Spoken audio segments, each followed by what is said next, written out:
Krishna, Hare Krishna,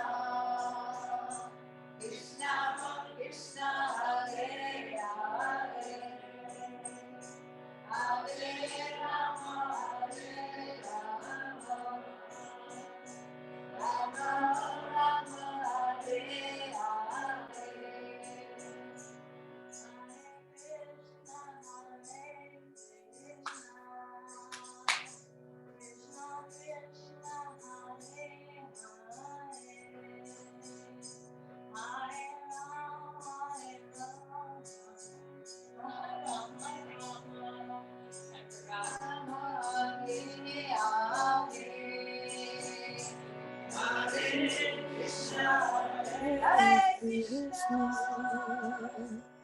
Krishna,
Hare Krishna.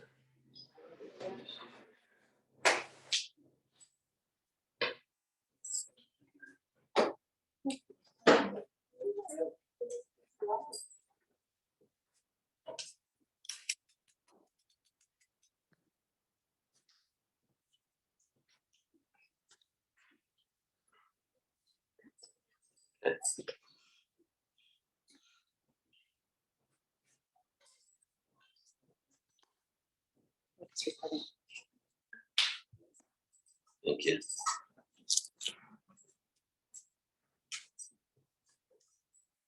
Om Namo Bhagavate Vasudevaya.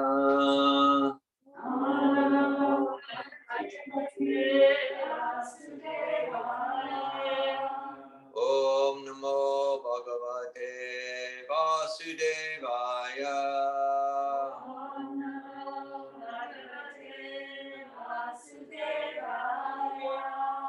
Om Namo Bhagavate Vasudevaya.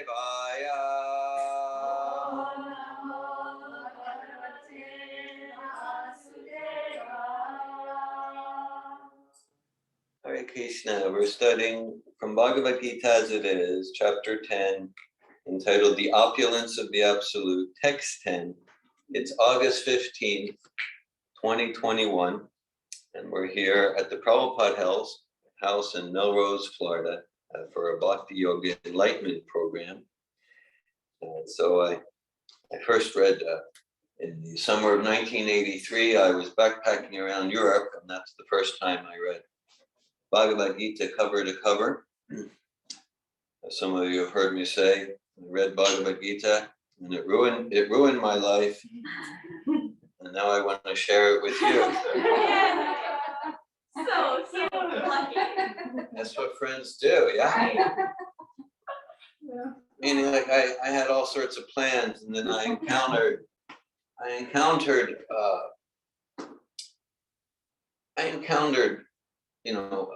according to what the limit of my intelligence, profound, consistent truth. And then, so then, like, if there's truth there, I'm considering myself an honest person. I'm not saying I was all that honest of a person, but I like to consider myself an honest person. And so one thing is philosophy, but the other thing is like philosophy is search for truth. So like, here's just like the best, most logical, rational philosophy I'd encountered at that time, summer of '83. I was in this body. I was 22 years old. So I thought, well, if I consider myself an honest person, then I need to live the truth, or at least aspire with some sincerity in that direction. So Bhagavad Gita, as we'll discuss in the next hour and a half, it not just provides, logical, rational assertions about reality, but it also gives a process to experientially realize the truths of this, or to assess for ourselves. And so I thought, well, if I consider myself, dedicated to truth, I ought to give myself to this process with some sincerity. So I said, so let me do an experiment. It's 38 years later, I'm still doing the experiment because I'm satisfied with the results. So let's discuss some Bhagavad Gita. Tesham Satata Yuktanam Bhajatam Priti Purvakam Dadami Buddhi Yogam Tam Yena Mam Upayanti Tesham Satata Yuktanam Bhajatam Piti Purvakam Dadami Buddhi Yogam Tam Yena Mam Upayanti Te Tesham Satata Yuktanam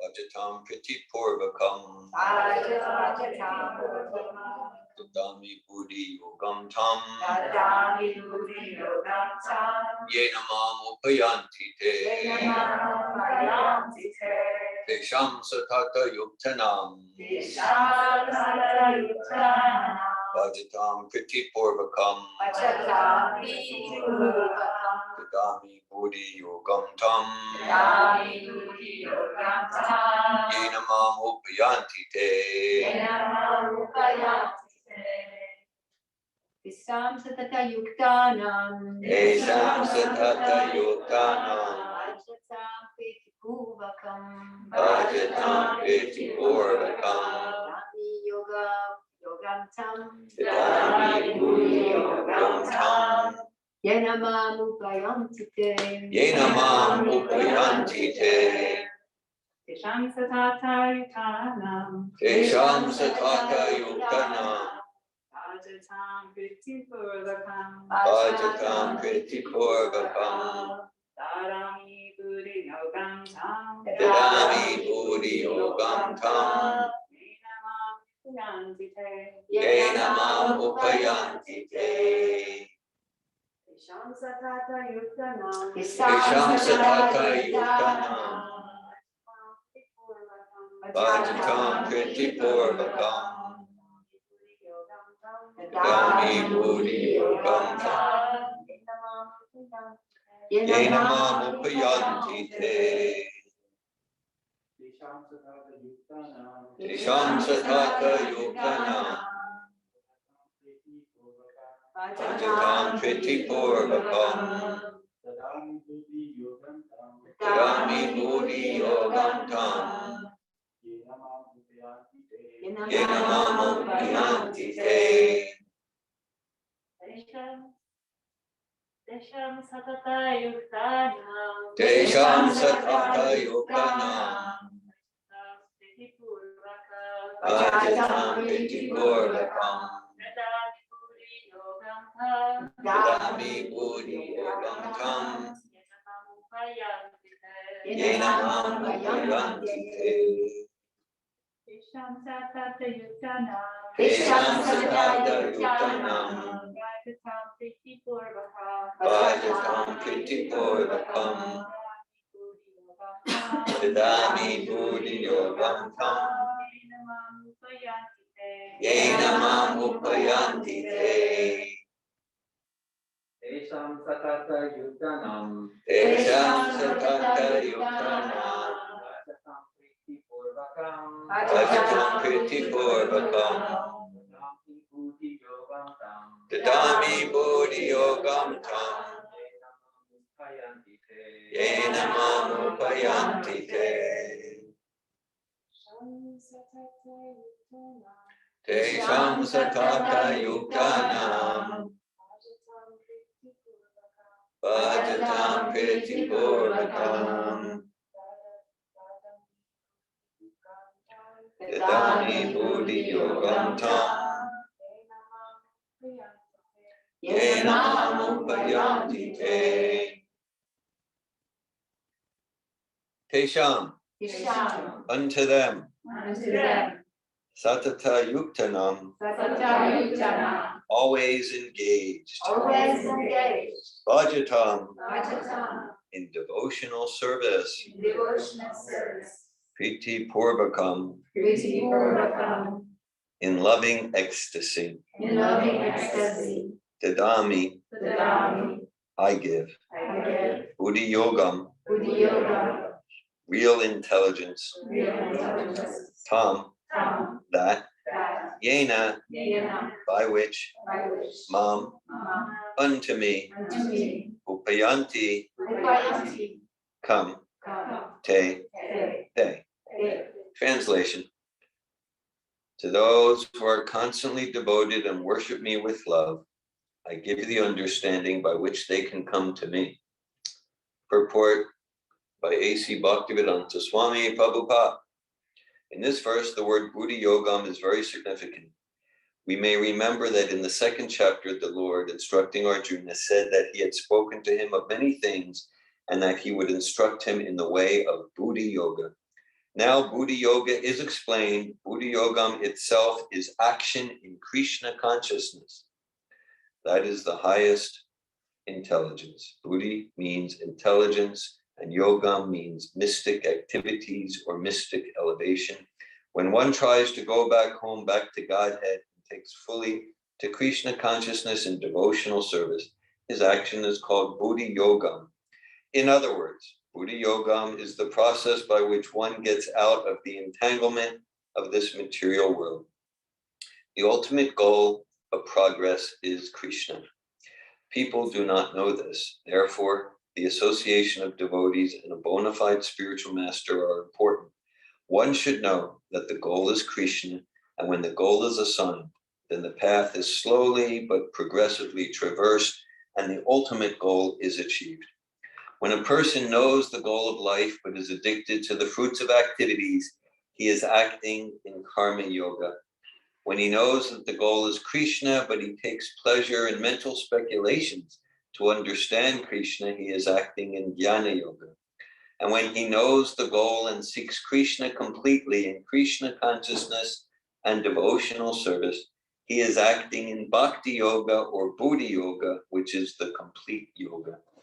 This complete yoga is the highest perfectional stage of life.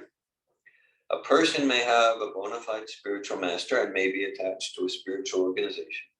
But still, if he is not intelligent enough to make progress, then Krishna from within gives him instructions so that he may ultimately come to him without difficulty. The qualification is that a person always engage himself in Krishna consciousness and with love and devotion render all kinds of services. He should perform some sort of work for Krishna, and that work should be with love. If a devotee is intelligent enough, he will make progress on the path of self-realization. If one is sincere and devoted to the activities of devotional service, the Lord gives him a chance to make progress and ultimately attain to him. Hare Krishna. So now we'll continue to invoke auspiciousness in our gathering by reciting some further mantras, and you can listen or chant along. Om Jnanatirmirandasya Gyananjana Shalakaya Chakshurandritam Yena Tasmai Shri Gurave Namaha Shri Chaitanya Manobishtam Stapitam Yena Bhutale Svayam Rupa Karamayam Dadati Svakarantikam Vandeham Shri Guru Shri Yuta Parakamalam Shri Guru and Vaisnavam Cha Shri Rupam Sagrajatam Sahaganaraganatam Vitam Tam Sajivam Sadvaitam Savadutam Parijana Saitan Krishna Chaitanya Devam Shri Radha Krishna Padan Sagana Lalita Shri Vishakanditam Cha Hey Krishna Karuna Sindhu Dinabandhu Didakate Gopisha Gopika Kanta Radhakanta Namostate Tapta Kanchana Gaurange Radhe Vrindavaneshware Vishabhanu Sute Devi Pranamami Harin Kriye Panchakalpa Tayubhyascha Kripa Sindhubhye Vacha Patitanan Pavanebhyo Vaishnavebhyo Namo Namaha Jai Shri Krishna Chaitanya Prabhu Nityananda Shri Advaita Gadadhar Shri Vasari Gaura Bhaktivinoda Hare Krishna Krishna Krishna Hare Hare Hare Rama Rama Rama Hare Hare Namo Vishnu Padaya Krishna Prastaya Bhutale Srimate Bhaktivedanta Swami Niti Namine Namaste Saraswati Deve Gauravani Pracharine Nirvishesha Shunyavadi Paschatya Desha Tarine. Bhagavad Gita as it is, chapter 10, text 10. Tesham satata yuktanam bhajatam pritipurvakam dadami buddhi yogam tam yenamam upayanti te. To those who are constantly devoted and worship me with love, I give the understanding by which they can come to me. Hare Krishna. Okay, so as we said a few minutes ago, so Bhagavad Gita, it presents some fundamental, it presents a complete array of fundamental truths that we can accept or we're encouraged to apply our logic and rational faculties of thought and to see, like, does this make sense? And I found, like, yeah, this makes complete sense. And I tried hard to find flaws and mistakes in all of the assertions, and I sadly failed. And so I'm continuing to study this philosophy and share it because I find it sublime and eternal and profound, in the most essential sense. So just in this verse, well, I'll say there's at least four fundamental truths. So one is, I'll call it the truth of the self. In technical terms, that's called jiva tattva. Jiva tattva, that's the Sanskrit. The truth of the self. Okay, so who am I? Right. So I drove here from Alachua, Florida with Sita and Vishnu. Okay, so we drove in a car called Toyota. So, all right. So does that make me Japanese? Well, obviously not. Let's say tomorrow I was driving in a Volkswagen. I could say, oh, now I'm German. No, David Wolf, you're not. That's just the car you're driving. Maybe the next day I get in a Chevrolet. Now you're an American. Yes. So yes. So okay. So then there's a distinction. Knowledge is power. Knowledge or intelligence means the capacity to make distinctions. So there's the car and there's the driver of the car. There's the car and the driver of the car. And okay, so that's an analogy, but we can see, because we can say, no, you're not German, you're not Japanese, you are American. But no, let's take this a little deeper. Okay, right. Just because you're convinced you're French doesn't mean I need to be convinced that I'm American. Okay, so all right, now so let's take this deeper.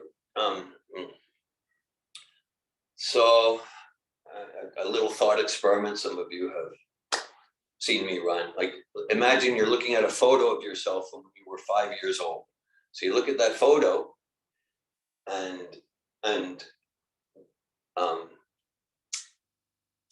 do I say, who is this stranger? Who is this stranger? No. I say, that's David. That's me when I was 5. You say, that's Valerie when I was 5. Okay. But now we know from basic science that there's not one molecule, not one atom in the body now that was there when we were 5. Well, the body, the cells and the molecules and the atoms, they grew. No, they didn't. That's not true. No, they just completely changed. There's not one, but still there's some constant identity that I call David. You call Valerie. Right? So that indicates that the identity is something completely non-physical. Completely non-physical. There's a verse earlier in the Bhagavad Gita. As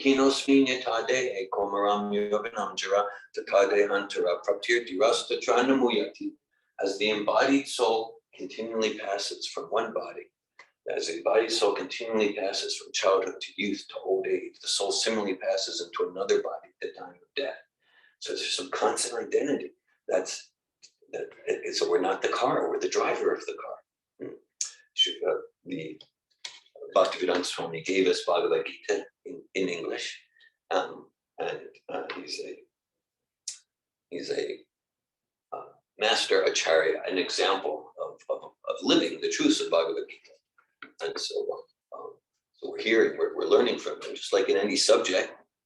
If we want to learn physics or guitar or a sport, we find a master and we learn from them. So we're learning from Prabhupada. And Prabhupada would often say, he would say, do you say I finger? No, my finger. I leg? No, my leg. 2014, I was giving a presentation at it was a veterans hospital in Golden, Colorado, a town called Golden, Colorado, with a big hospital. And so most of the audience, well, were medical professionals, doctors, nurses, psychiatrists, some social workers. So I started the presentation. I said, supposing someone comes to you and says, I hurt my finger. Now, in that simple phrase, my finger, there are two entities. There's the finger and there's the owner of the finger. So I asked them, who are you treating? Are you treating the finger or the owner of the finger? They were looking kind of stunned. And the director of the hospital, he said, who are we treating, the finger or the owner? He said, that's a simple question. But we've never thought about it. Yeah, so I said, it's important because, the finger is made of the same stuff as that window shade. It's this table, it's dead matter. There's no healing potency in the finger. The healing potency is in that irreducible quantum of consciousness that's the owner of the finger. The atomic unit of sentience, that's the driver of the car. Okay, so that's one distinction between the self and the body. So it's very important, because misidentification of the eternal spirit self, if we don't like the term spirit, then the irreducible quantum of consciousness with the temporary body, that's the root cause of all anxiety, root cause of all fear, root cause of all insecurity. I'm not even going to do a raise of hands like, who's ever experienced fear, anxiety, or insecurity? We don't even need to do it, right? Because like if we had a group of like 5 billion people and yeah, sure. So that's why this isn't just like some theoretical thing. No, we want to diminish. We want to reduce. We want to move towards elimination of our experience of fear, anxiety, and so this is an essential truth and a process to realize those truths, to transform anxiety, fear, insecurity, envy, jealousy to peace, dynamic peace, empowerment, love, security, confidence, joy. Not just a mask of happy, but actual internal happiness that is not dependent on what's happening with the pandemic or with economic situations or with the health of the car.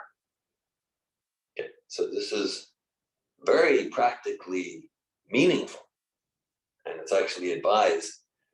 Kamasyanendriya prachilabo jivete yavata jivasitaka jigyasa natuyascha karma be. That these sorts of questions, this sorts of process, these sorts of making distinctions between spirit and matter, self, reality and illusion, right? That's an illusion. To whatever extent I'm thinking, I'm David Wolf, I'm 60 years old, I'm an American from Philadelphia, Pennsylvania. She always laughs at me. She knows how immersed I am in that illusion. So, to the extent that I'm thinking that, I'm in illusion. And just like, let's say, if we're thinking I'm the car, if I'm thinking I'm this car, right? How happy can I possibly be? I can be very happy. I just took it to the car wash. Don't have that. Yeah, I just had a bath. But then someone might point out, David, you haven't taken a shower, had a bath for like 2 months. You've got a problem. No, I just got it to a car wash. No, that's not you. That's the car. No, I just filled up with gas. I just got it serviced. Yeah, but you haven't had food in a week. And okay, so the best I can do is the illusion of happiness. So suddenly, if I'm thinking I'm this body, yeah, so it's like a relative truth. I'm David Wolf. I'm 60 years old. You know, like that. And so this Bhagavad Gita, it's encouraging us to live our life for that sort of happiness, that sort of joy, that sort of truth that will never be crushed by time, right?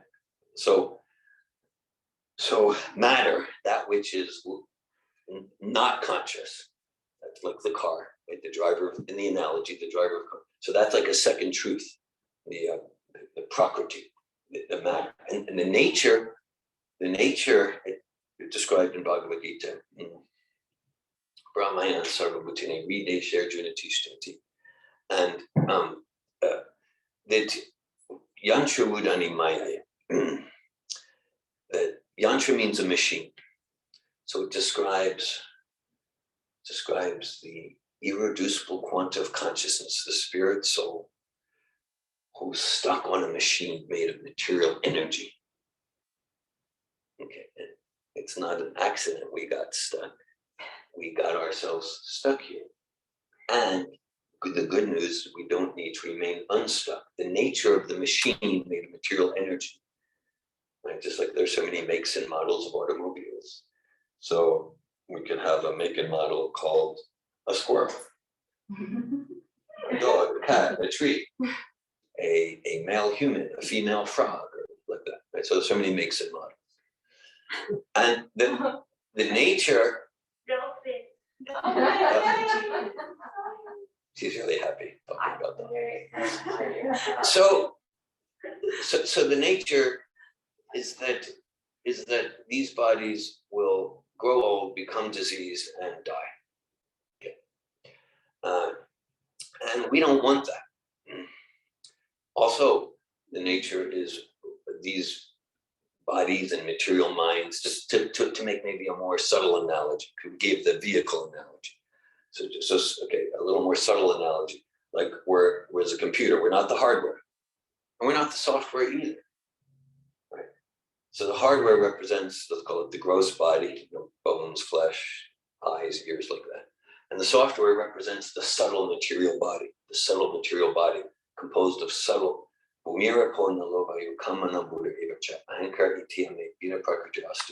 subtle material energy means mind, intelligence, and what's called false ego. So the principle of Bhagavad Gita is not, because some attempts at spiritual path, the idea is to get rid of ego. That's not the purpose here. We're not, first of all, it's impossible. Ego, yeah. So ego means sense, a sense of who I am. And I am someone. Now, this is about eliminating false ego. If I think I'm this Toyota, if I think I'm this Renault, if I think I'm this Ford pickup truck, so that's illusion. So if I think I'm this body or the designation's connected with this body, then that's false ego. That's false ego. But I am someone. I'm an irreducible quanta of consciousness. I'm a servant of the Supreme. So I want to cultivate real ego. Okay.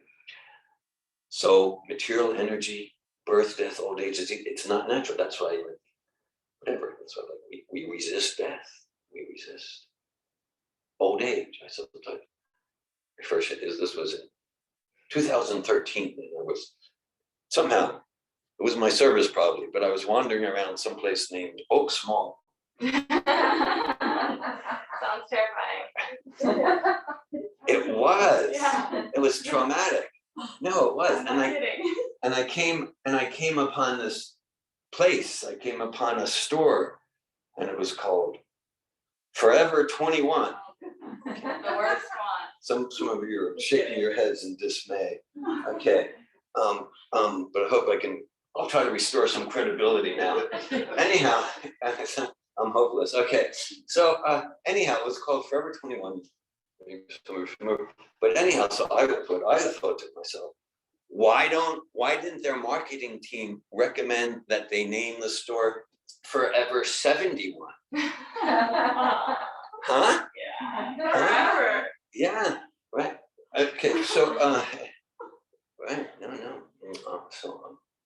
Because their marketing team must have studied Bhagavad Gita. The nature of material consciousness is we resist old age, disease, and death. Because we don't want it. And that's natural. Because the spirit soul doesn't die, become old, or become diseased. I have a question. I was talking about this recently. Like, I don't fear death at all. Like, I have an acceptance, I guess. Yeah. Do you think that, like because you're talking about like one end of the spectrum and there's that other end of the spectrum, is that like? Okay, Let me think on it. Yeah, I appreciate where you're going with that, Belle. So I hear you don't fear death. Yeah. Okay, and you accept when you're going to die. Or age. Yeah, I hear that. Still, let's say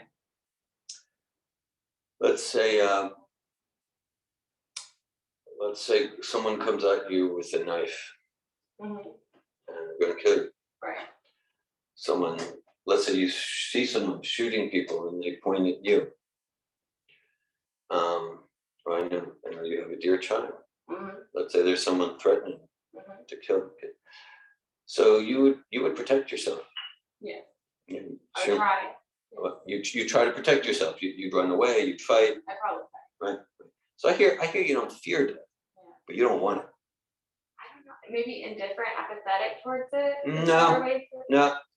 If someone's here with a knife, I don't think I'd experience Valerie as apathetic. I guess like what I mean is like acceptance towards like I don't have power over. I can have actions come forward, but I realize that at the end of even if someone's stabbing me or coming after my child, like I don't have that control. Yeah. Like my actions can try to protect us, but So it's not my. So the principle that we're establishing, I believe, is that the nature of the self is deathless. Yeah. The nature of the self is deathless. And it's kind of embarrassing to be stuck in a body, in a machine that's going to die. Right. Okay? It's kind of our nature is deathless. Mm-hmm. And there are other problems that we mentioned. Birth, death, old age, disease, and we mentioned problems coming from difficulties from our own mind. Again, we mentioned about insecurity. Mark Twain said, "I've been through many terrible things in my life," and some of them actually happened. That's very true. Yeah. So that points to, as if life doesn't present enough problems, our own mind will create it. Our software will create problems. Okay. So this is like embarrassing. This is pathetic. Okay. Yeah. And the good news is we don't need to be stuck with this hardware and software. So there's material energy, the spiritual energy, and another principle here. Another principle that here I'll call it the supreme person, and let's look at it rationally. Okay. So because we can accept everything on the authority of Bhagavad Gita, and at the same time, blind following is discouraged. We're encouraged to apply our intelligence, see if it makes sense, and it's like we did. Okay, like we're not the body; we're this irreducible quantum consciousness. Well, we just did it. So that's what Bhagavad Gita says. We can just accept it, or we can apply. That's right. Yeah, the body's always changing. Where is my toddler body? Where's my 10-year-old body? I was going to say, where's my teenager body? But it doesn't apply to everyone here. We got some teenage bodies here. Okay, so but we get the idea, right? So everything's logical. We accept it, and that's important. Like where are we accepting authority from? And my sense is that's becoming more and more relevant. Becoming a more and more relevant question. I get more and more people are awakening to where am I accepting? Because it's like, okay, there's a lot of pandemic medical stuff going on, kind of like, well, the politicians say you should do this and you should do that. I'm like what, 99.9%, oh my God. I'm going to accept these guys, these men, oh my God. Like, okay. The authority pretty low. Yeah. Okay. Well, the pharmaceutical companies say you couldn't doubt them, could you? CDC, the WHO. Yeah, exactly. The government. Yeah, but then okay, now I'm saying like, well, here's people on TV, they're movie stars, and they say, yeah, okay, yeah, sure, I certainly trust them. Yeah. Okay. So now more, not that I'm following too closely, but the more we're like, okay. So but here's doctors. Yeah, but now like science. But then kind of like, and there's more trust in scientists and physicians than there is in politicians and movie stars. But it's I mean, compared to when I grew up, it's less and less.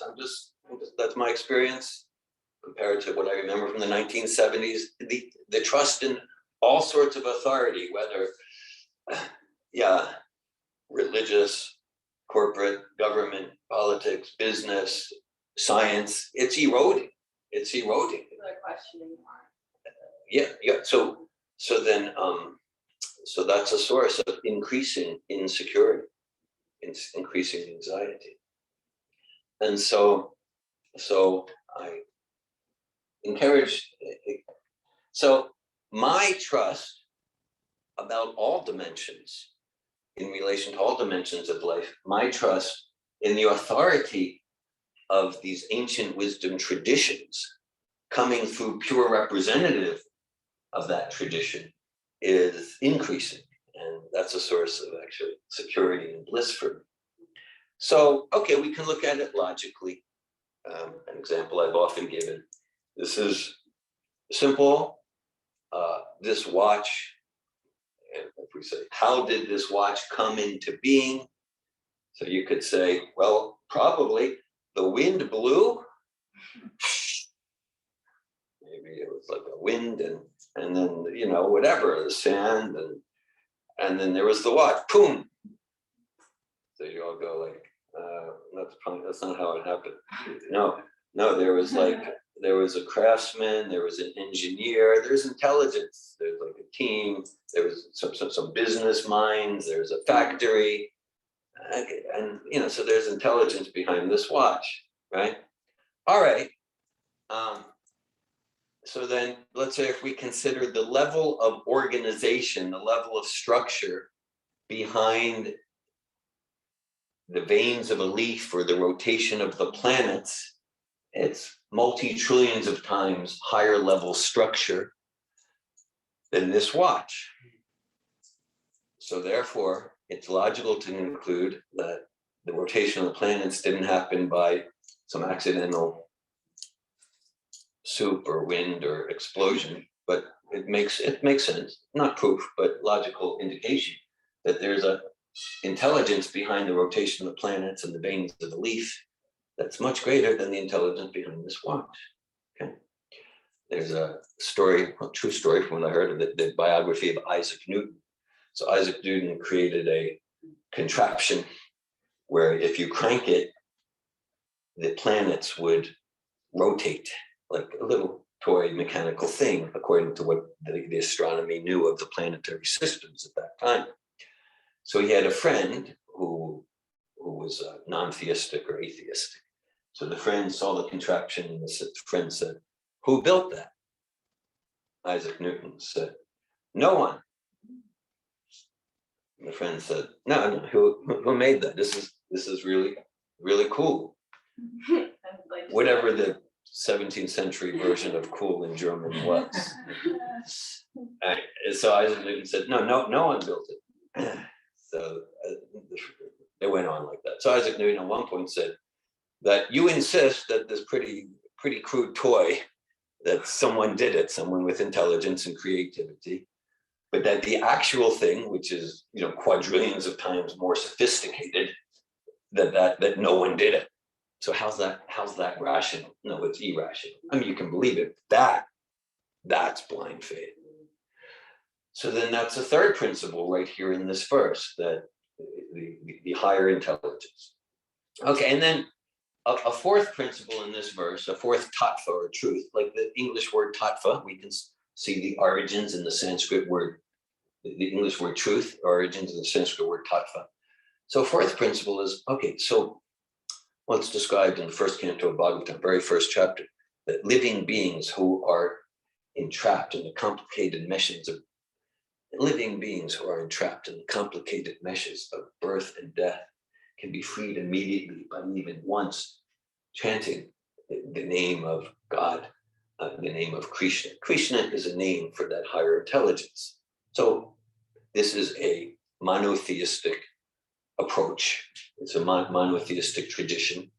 One God, and just like one God, many names, like one person. And someone might call me Dr. Wolf. Someone might call me David. Two people, one is in this room, call me Dad. Right. So, all right. Now, God, in a sense, is a very generic term for that higher intelligence. Just like another name for me, someone could call me person. Hey, you. And yeah, hey, you. And we could also refer to you, and we could person. So it's true, but then more intimate name is like Krishna. Right? So like Allah is a name for the Supreme, or Christ, or Adonai, or Elohim.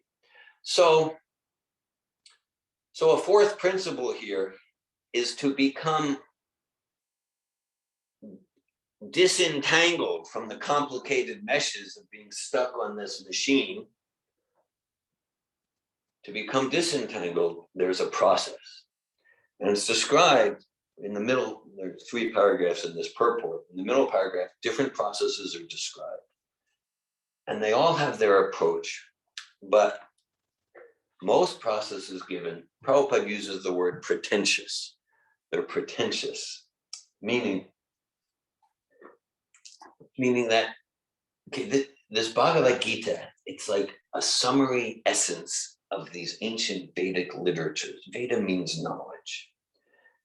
And just like any educator will know, let's say if they're teaching children, oh, this child responds to eye contact. This child, if I just kind of touch his or her hand, then they start absorbing. This child, if we get them moving in a game, then they, right? So it's not like a cookie cutter mold, it's personal. So similarly with the Supreme, Krishna, Krishna's a name for God that means the all attractive. And so the Supreme speaks to us, to all the living entities according to where we're at. It's not a cookie cutter mold.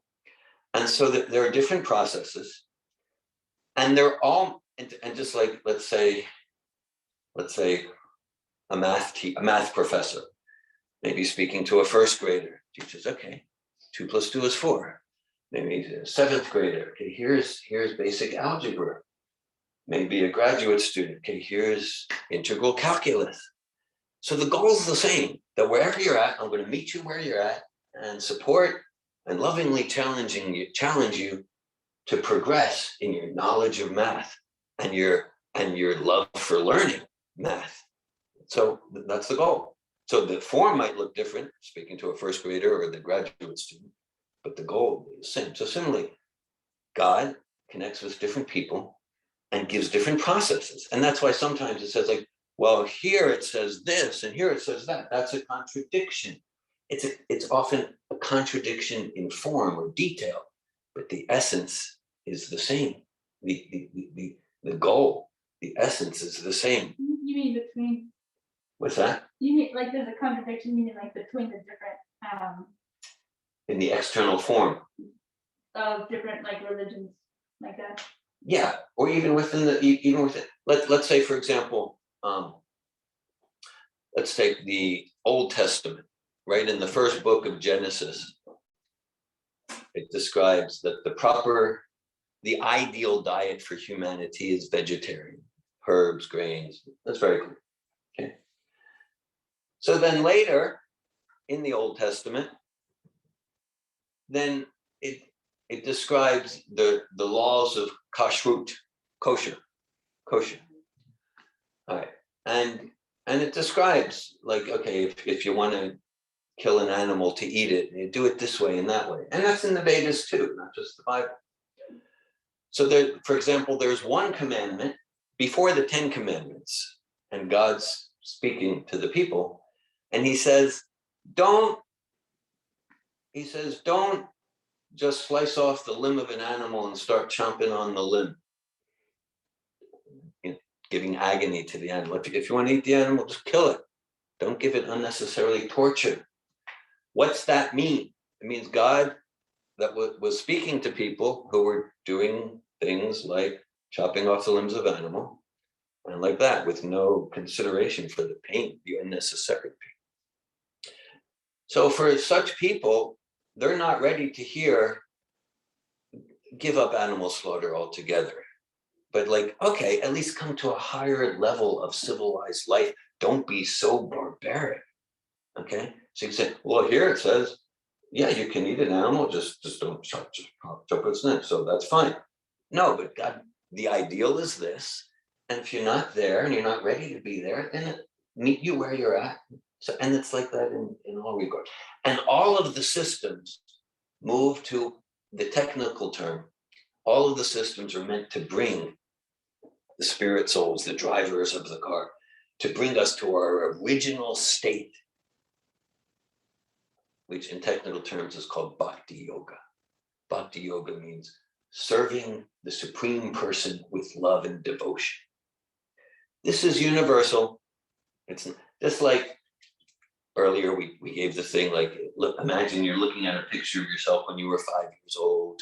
The body changes, but there's some constant identity. Someone can say, but I'm a Muslim, but I'm black, I'm white, I'm a man, I'm a woman, I'm Chinese. These are universal principles. The body changes and the identity is the same. All these principles are universal. There's nothing sectarian.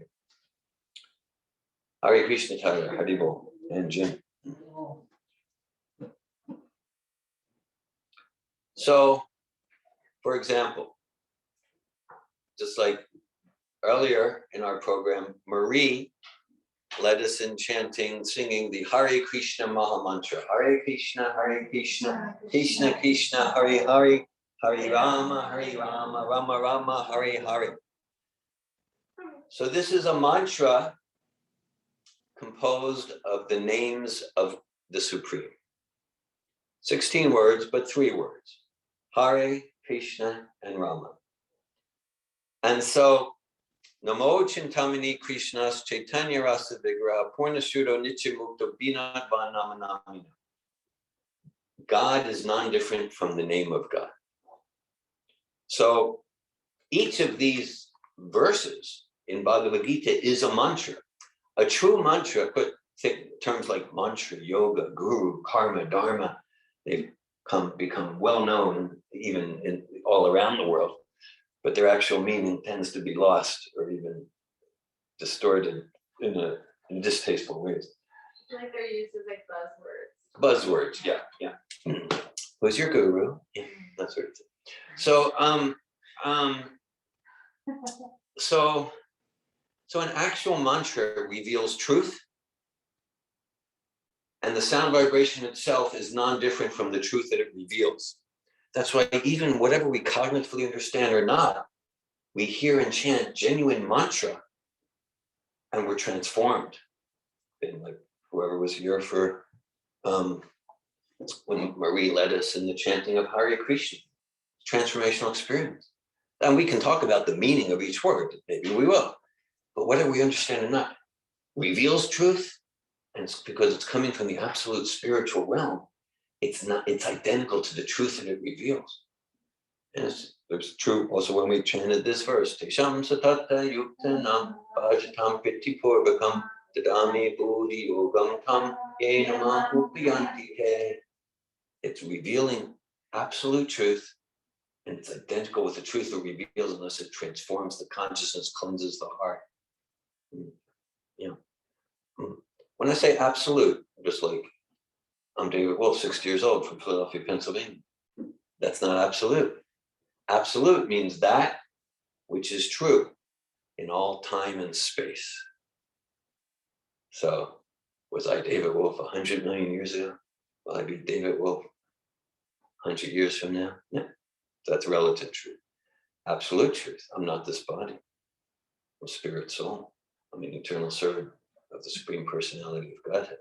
That's true in all time and space. Live from absolute truth, then we're secure. That's a happiness nothing can touch. No pandemic, no economic downturn, no insult. It's very important stuff, practical. So like, this is called the Maha Mantra, or the great mantra from all the Vedas, so many mantras. This is all the Vedas lead towards this mantra. We might say, I am saying, the Maha Mantra of the Old Testament is the Vahafta. Okay. And not that I'm an expert on the life of Jesus, but I'm confident to say that Jesus was almost surely chanting this mantra a lot, because it's the mantra from the Old Testament. V'ahavta et Adonai Elohecha b'kol levavcha b'kol nafshecha b'kol modecha. That's complete. He doesn't speak English? with a Kentucky accent or something? No, I don't think so. Oh, he spoke Latin. Yeah, probably. That's No, he didn't what speak said. Latin either. Jesus spoke Hebrew. Hebrew. Shema Yisrael Adonai Eloheinu Adonai Echad V'ahavta et Adonai Elohecha b'kol. Means love God with all your heart, all your soul, all your might. So Jesus was quoting Tesham satata yuktanam bhajatam priti purvakam dadami buddhi yogam tam yenamam upiyanti te. So the import is the same. So these are universal principles. It's called bhakti yoga. So all the processes are meant to bring us to detach from trying to enjoy the machine, to extend the machine analogy a bit more. In recent decades, not that I've ever done it, but they have these virtual reality machines where you become this character in the machine, right, like that, and red pill or something like that. Anyhow, that sort of stuff. So just like imagine, like someone's like, look, this character in the game, but I'm absorbed. I am that character in the game. I'm enjoying it for my team. I just killed my enemy. But someone with objective vision can see, like, you're looking like you're doing really bad. You're just like standing at that machine for 3 days now. Like your eyes are popping out. You look tired. You look really unhealthy. No, my character just went. I just look because I'm identifying with the character. So it's just like a compassionate person. You're addicted. You need to detach from that. Go see real trees. I mean, that's just a screen. I mean, it's like that. Keep acting it out. What's that? Okay, yes. So, So this is the process to come to realize who we really are, and to come out of the illusion that I'm the car, to realize who I am as the owner of the finger, not the finger. This is the process that all other processes lead to. And we might say, as yesterday, Marie was in the morning leading a class, this is like the driver's manual. This is like, as are any revealed shastras, any revealed literatures from the Supreme. These are true authorities. Let's give an example. If we want to learn how to drive a car, go to a driving teacher. If we want to become really good at a science, we go to a teacher. So this is manual, authorized manual, no force. Once there's force, there's no love. So it's about cultivating Nityasita Krishna Prema Sajika Bhagavad Shravanani Shuddhachinte Karye Udai. That love of God, love of Krishna is eternally situated in the heart of all living entities. And it's naturally awakened by this process of hearing and chanting. There are many processes, and the foundational processes are hearing and chanting the names of the Absolute. So this verse reads, Tesham satata yuktanam bhajatam pridipurvagam tadami buddhi yogam tam yena mam upayanti te. To those who are constantly devoted and worship me with love, I give the understanding by which they can come to me. Hare Krishna. Thank you for your presence and for listening. I welcome at this time, if anyone would like to share any comments or ask any questions. Valerie. It's gonna come back, it slipped. Okay, so it's there somewhere. Yeah, hold on, but it was a good one. Okay, just 1 minute, if anyone else has anything, I always overshare, so.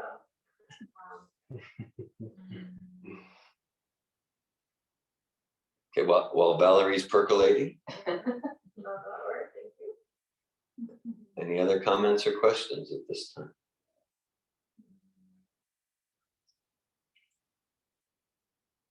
So you talked about 4 entities Yeah, in this verse.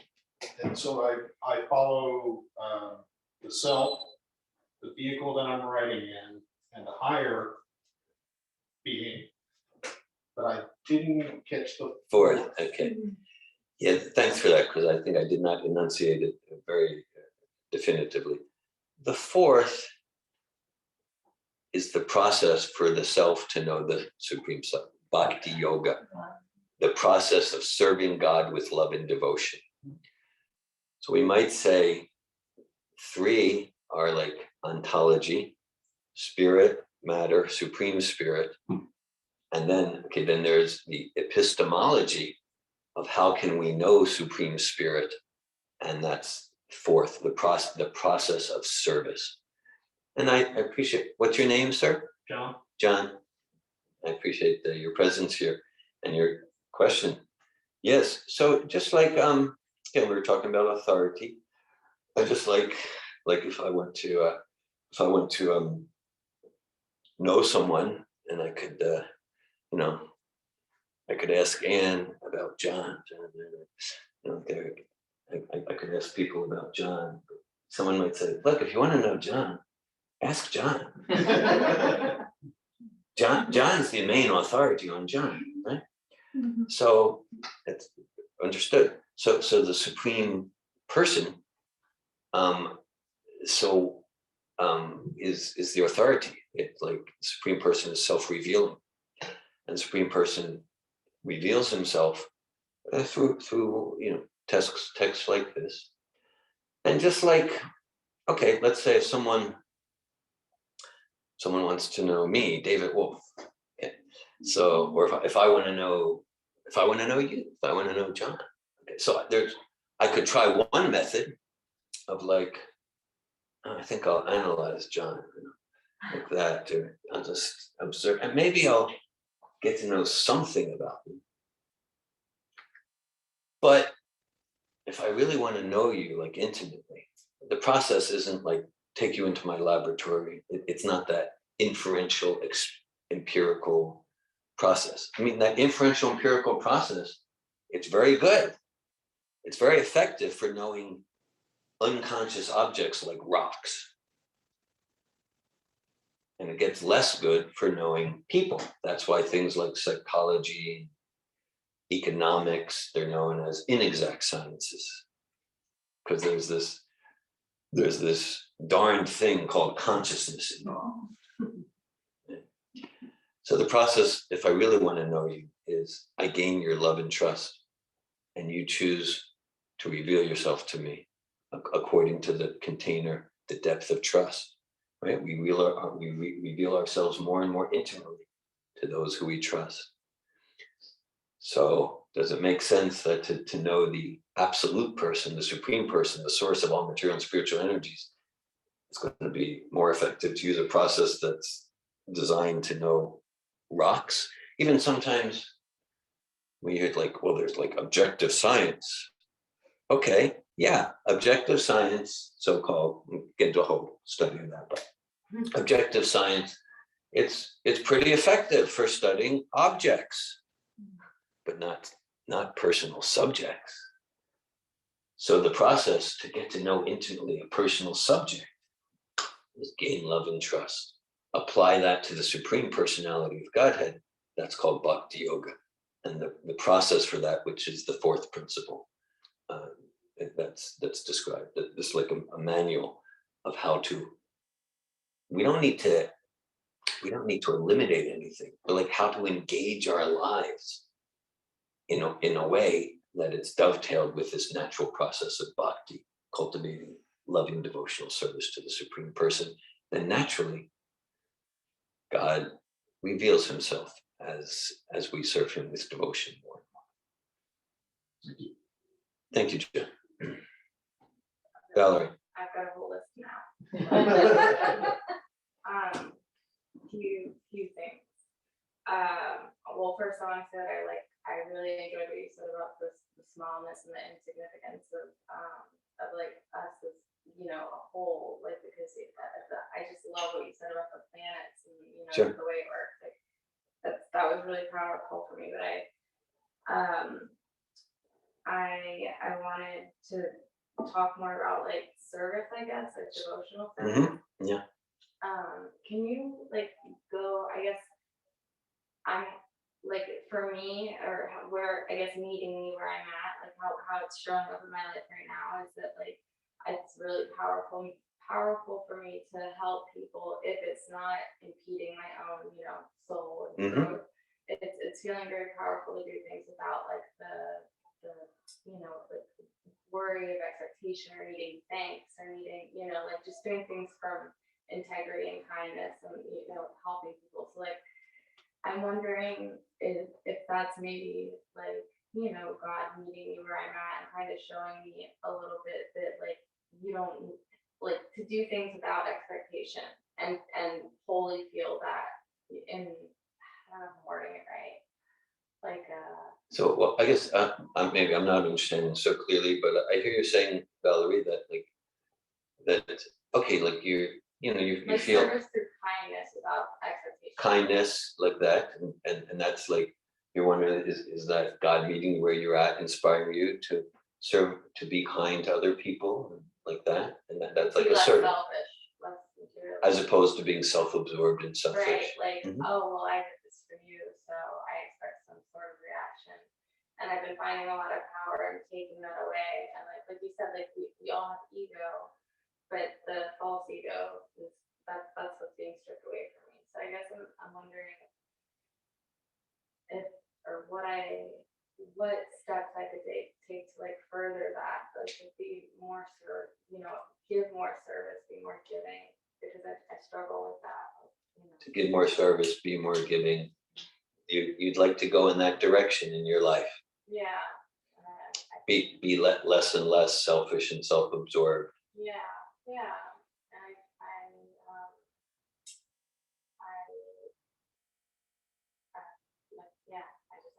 don't know what the next step is to, and also like grappling with like feeling right or wrong, you know, when I let people down or what I perceive as letting people down, you know, like if that's another marinating one. And then the last thing is also Marie in the book club we're talking about this, the meeting you where you're at. So the principles, like if I'm making progress towards what makes me feel fulfilled and whole in terms of like the four, you know, the main principles of the Bhakti Yoga. Yes. Like that's okay. I don't need to, or being perfect isn't the goal. It's more for just trying to live towards those principles with like integrity and God first. Am I understanding that right? I just want to make sure I understand the meeting, you know, where I'm at and not changing it to fit my narrative.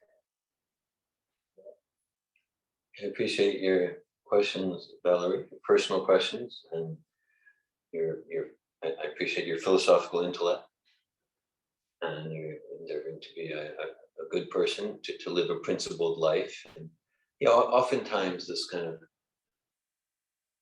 perfection, I struggle with that. Yes. oftentimes, yeah, perfection can be a way to avoid the sincerely and enthusiastically striving for excellence. Yeah. Like, I need to be perfect, and it's so much about my ego, Right. and like because I need to show up perfect. If someone else in our life came like, I need to be perfect, we'd be like, relax, okay, you know, it's like, you know, we can all do better. But the demanding perfection can often be about my ego. I feel. Whereas healthy approach, I often find can be like, yeah, that let me strive for excellence. Let me endeavor sincerely to be more of a principled, purposeful, kind person than I was yesterday. Like, I can admire others, but it's not intrinsically about What they have, or yeah, it's not about looking through their window and seeing what they have, but you know, there can be healthy competition. Yeah, let me serve as compassionately as that person is. So yeah, so service is the nature of the soul. There's another buzzword, dharma. And everyone knows the word dharma. So dharma actually means that which cannot be separated from a thing. It's another principle, dharma. So for example, we would not say the dharma of fire is to cook. You can have a fire that doesn't cook. We would say the dharma of fire is to be hot. Can't separate heat from fire. The dharma of sugar is to be sweet. And the dharma of the irreducible quanta of consciousness that is us is to serve. Yeah. We can't get away from it. It's just like sugar is going to be sweet. We're going to serve. There's a song, Bob Dylan. You got to serve somebody. Okay. Yeah, no, I appreciate that. And Hold also, on. like, well, I want to say this before I Okay. forget, like, getting out of my comfort zone, and I struggle with articulating words. So, like, it's really great, like, powerful. Thank you for sharing the space and letting me kind of fumble and things like that, because that's another ego thing, like, wanting to say it right. But, sorry, interrupted. I appreciate your comment. I want to do a sound check. On internet, were you able to hear what Valerie expressed? Just want to. No response. Anyhow. Far away. Okay. Well, maybe they are hearing, but maybe they're just not at their computer to indicate. Yeah. So, okay. Thanks for that enrichment, Valerie. Yes. Thanks for that. So, we're going to serve. It's the nature of the soul.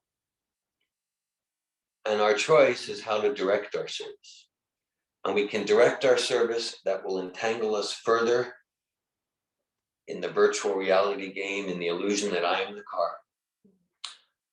Or we can direct our service in a way that disentangles us and moves us deeper, because there's dharma and then there's sanatana dharma. Sanatana dharma means the eternal dharma. Okay, so we have temporary dharmas based on the temporary body. And so now what I just said is a little simplified, because it's not this or that, because there's gradations. But for example, so something that's happened to me in relation to your sharing, Valerie, is to cultivate more and more fine distinctions about what actual service really means. Mm-hmm. Basic, a basic example.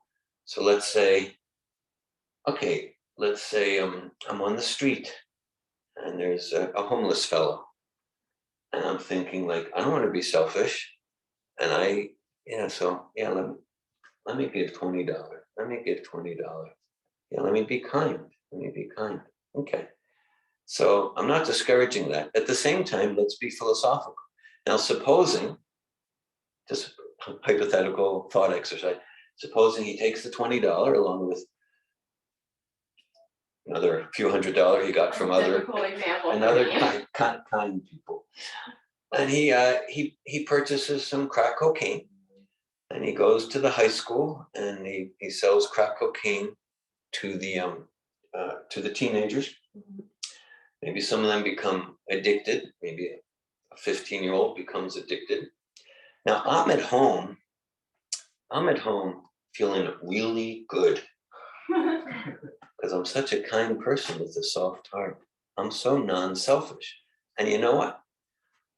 I'm partially responsible for that 15-year-old being addicted to crack cocaine. So we're entering into another principle here called karma. And this is about this bhakti yoga. It's about learning the art and science of living a karma-free life. Okay. Now, I'm not discouraging donating to homeless people. Maybe, maybe he'll use it for a very good purpose to uplift himself and strengthen. Food, there's other ways. Let's keep going there. Like, yeah, yes. I'm sorry, you just hit a, I'm speaking, it's within my zone. That, when you're talking about doing a good thing, for me, I feel like, and I didn't mean to interrupt you, it's just that when I do something for me, I just do it out of the greatest degree of love. And so, for me, if I give that person the $20, which I've heard people say, don't do that, don't do that. So, I could take home that energy that I did something bad, not meaning to do good, but what's gonna come of that? If I do that, that's gonna, for me, make me crazy. And, thinking that I. You can just analyze on and on. Yeah, Yeah. but I don't do that because I have to, my perception is inner self spoke to me and said to do it. So for whatever I did it for, I mean, I think I know why I did it, is to do that, but that's a hard thing to walk away from. I learned it before, Yeah. that you do something and then what is the karma about that? And my biggest thing is I do things because I have certain talents and I do things for free with these talents that I do. And then somebody wants to give me money or do something and I said, no, I did that because I wanted to. And if you do that, then you're gonna break my energy. Does that sound weird? I get it You're gonna completely. break my juju. I just call it the juju because you can call it whatever you want, but I just feel that attachment that was made and done in the greatest degree of love, and for you to put something on it like that, you're taking away the whole purpose of what I did.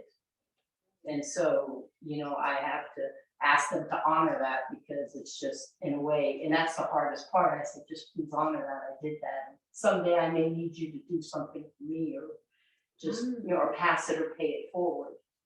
So I understand, and that's for me, my biggest thing too is, the kindness part and karma. Because you may see it or you experience it down the road or see it some other way. It comes back good, I think. Good Thanks. juice that comes back at you. Thanks for sharing. Kind of opposite. What's your name? My name is Danny. Danny? Danny. Okay, thanks for sharing. Mhm. So I'm hearing that you're kind of like, you're trusting your sense of inner inspiration, which I'm getting, which is between you and your higher power, your higher source. Mhm. And you don't go into a mental gymnastics of trying to calculate, but if he or she uses it for this, you're trusting where you're coming from Yeah. and that loving energy. And like that's your purpose and your service. Makes me feel good. I hear you. That's my thing though, it's like I'm realizing like the service that I'm giving and I'm doing it authentically and checking in with myself. I don't feel good. It just feels like just clean. I don't know how else to describe it. Like, does that it and real that's how I kind of check in with myself with activities. If I'm doing something for someone and I think, okay, am I hoping to gain anything from this? And I stop that activity immediately if I realize that it's like self-serving, but I'm finding a lot of power in not feeling like I'm owed any, like, and I guess. That's You look, my I'm hearing, Valerie, piece. consistent with what Danny shared, at least my understanding, is you're looking at what you give to be more and more pure from where you're coming from. And there's a whole nother set of principles in Bhagavad Gita and set of truths. In the 1990s, I developed as part of my PhD dissertation, something called the Vedic Personality Inventory. I took it. Glad to hear that. Yeah. So basically, it describes that material nature is composed of three modes of nature. Everything from the food we eat to the work we do to the psychology and our motivations. So for example, chapter 17 and 18 of Bhagavad Gita describe something like about 19 areas of human life. One of them is charity. And it looks at it from the different modes. So for example, let's say if I give charity to an educational institution, and my goal is they better put up a plaque on the wall. Library, They yeah. better put up a plaque. This was donated by David Wolf, and people will see what a good person I am. So it's like, it's nice I gave charity, but there's some lower mode that's called mode of rajas. There's some mode of rajas, and then charity where I'm truly not looking for reciprocation, not just like I better get the money back somehow, but even like recognition, or people will adore me, or people think I'll be famous, subtle or gross. Charity truly given out of like, this is my integrity, this is my purpose. Integrity, that's a key word for you. Yes, 100%. That's where I check in a lot with myself. And I guess the whole point of that was just saying, or realizing that like, or asking maybe, service may look different for everyone, depending on, like what, and doing things for other people with expectations in return is definitely an area that I struggle with. And I'm finding a lot of power in, like checking in with that integrity, because I feel like at the end of the day, when I know what like I can cover it up. If we're honest with ourselves. If I'm honest and I'm really looking at it, and like, even if it's not a positive feeling or a good trait, I'm finding a lot of power in that. So that kind of helps the service question. Service can look like many different things. And the drug addict example, or the homeless person, that's another, quandary I struggle with, because it's almost like I put judgment on people because I have a drug history. So it's like, I almost like, I'm like, I know what they're gonna go do with that money. Like, I'm not gonna give, you know what I mean? Like, You have knowledge. Yeah. So Based on experience. I'm willing to do like food or clothing and things like that I know can't be abused or let, like a different, progression. Everything, there's a consequence for every action. There's like, maybe not consequence, but there's a reaction for every action. Yeah. I like that. I feel like you understood my kind of all over the placeness. So thank you for that. Like how I kind of go from, like you understand where I'm coming from. You're able to hear me very clearly, even though I sometimes can't articulate it. You are able to articulate it back to me, and I feel kind of more understanding in a way, even though that probably sounds. I'm glad you're feeling received and understood by me. Thank you, David. Thank you, Valerie. I welcome if any other comments or questions at this time. Damayanti. Thank you for class. Last night, my kids have my two children that they're 9 and 11, and they're just about to be 9 and 11, coming up in 3 days and then 12 days. And the way it works out, they're 9 days apart. The one with the birthday 9 days later, he's getting birthday presents 9 days early. It's just, it's just what happens every year. You just get your presents instead of waiting 9 days. Anyway, they're like distressed, they can't go to sleep. This is, they can't go to sleep last night, the countdown's getting too close, or it's too disturbing. They're not like, it's just like, they're just too wrapped up in like 3 days, Like but it's Christmas not, songs. it's not that day, and I'm like, here, I'm like starting to get a little irritated, I did empathy, but I'm like, we did the birthdays wrong. Like, you're not happy receiving it, you are not experiencing happiness. They're miserable. But the concept of birthday being Yeah. me and having me, I'm going to have, get me, give, have, get, receiving. I'm like, happiness doesn't come from these gifts I'm going to give you. Probably shouldn't even done birthdays this way, but I just kind of went off a little bit, but not too mean, but just like bursting the bubble a little bit. I'm like, they're not gonna make you happy. Your happiness comes from within. And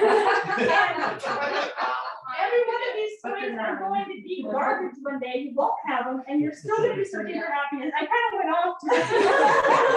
Like, You you're did. still. You did a whole Bhagavad Gita. I was like, how do you feel? I still gotta wish my children to sleep well, like good night, but like, not happy. Not happy about that reality that like the happiness won't last from the kids, so what I was like, before you go to sleep, like maybe just think about one thing you can do that's gonna serve someone else. Just meditate on one service you could do that has nothing for you in return, and just switch your mind to the topic a little bit, because you're suffering. You're suffering. That's a good exercise, even for me. Like, It didn't like work, but they still were just like well, perhaps in this came out and the little girl and me, anyway.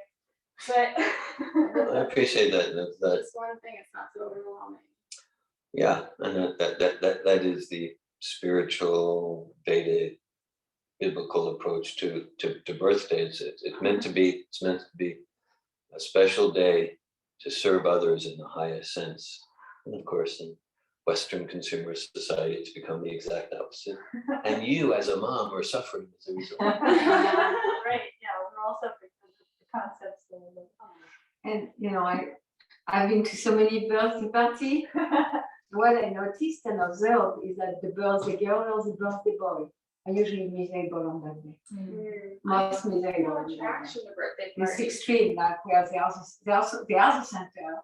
They receive so many toys, and right there's the whole Bhagavad Gita spoken. Because the girls, the girl or boys, they are just miserable. They are the one who cries the most, who screams the most, who go out somewhere because they don't have what they want, and their senses are so agitated that they are miserable. Yeah. That's I'm thankful that you shared that, because Willow did not get a first birthday. I didn't find it. I just found it waste of, like, we spent time together. And for her second birthday, I don't, think maybe family or doing something. She's not old enough yet to realize, but I found that with her, it's like she is more interested in being outside and touching the flowers and running in the mud and the water and the grass. Like, the birthday party is almost like selfish for me, like to be in a way, like to in my circumstance, because it's like I never had birthday parties because of like financial bad childhood, that sort of thing. But now as an adult, I struggle with like the society's like you said, Western society's expectation of what birthday parties and celebrations look like, but also like realizing for me and what feels right for me. I don't think that I'm so glad you said that, because it's been on my mind a lot lately, that the birthday parties, and am I wrong for not, is it right or wrong? Again, it goes back to the inner, like, I want to be right, I want to do it right, I want to get it right, but I just. There are children on earth who grew up as seeing the birthday party, as you say, as an opportunity to serve. There's an opportunity to be, an opportunity also to reflect. Adini. Hare Krishna. I really appreciate the conversation, and Damayanti, you really made me laugh with your teaching your children. Like the gifts will not make you happy. And so it really like brings home back like as we started the conversation with like what's the nature of the gifts. And I'm thinking about the like loving exchanges between the devotees. Yeah. Like hear and listen to each other and then share prashadam, which is like giving food, but it's a sanctified food, so it helps on the path of self-realization. But then there are also exchange of gifts. So giving and receiving gifts. So I'm really curious to hear like, okay, what are these gifts that would be exchanged between people that are endeavoring on the path of self-realization? And then so there must be a gift that like somehow supports it. Yeah.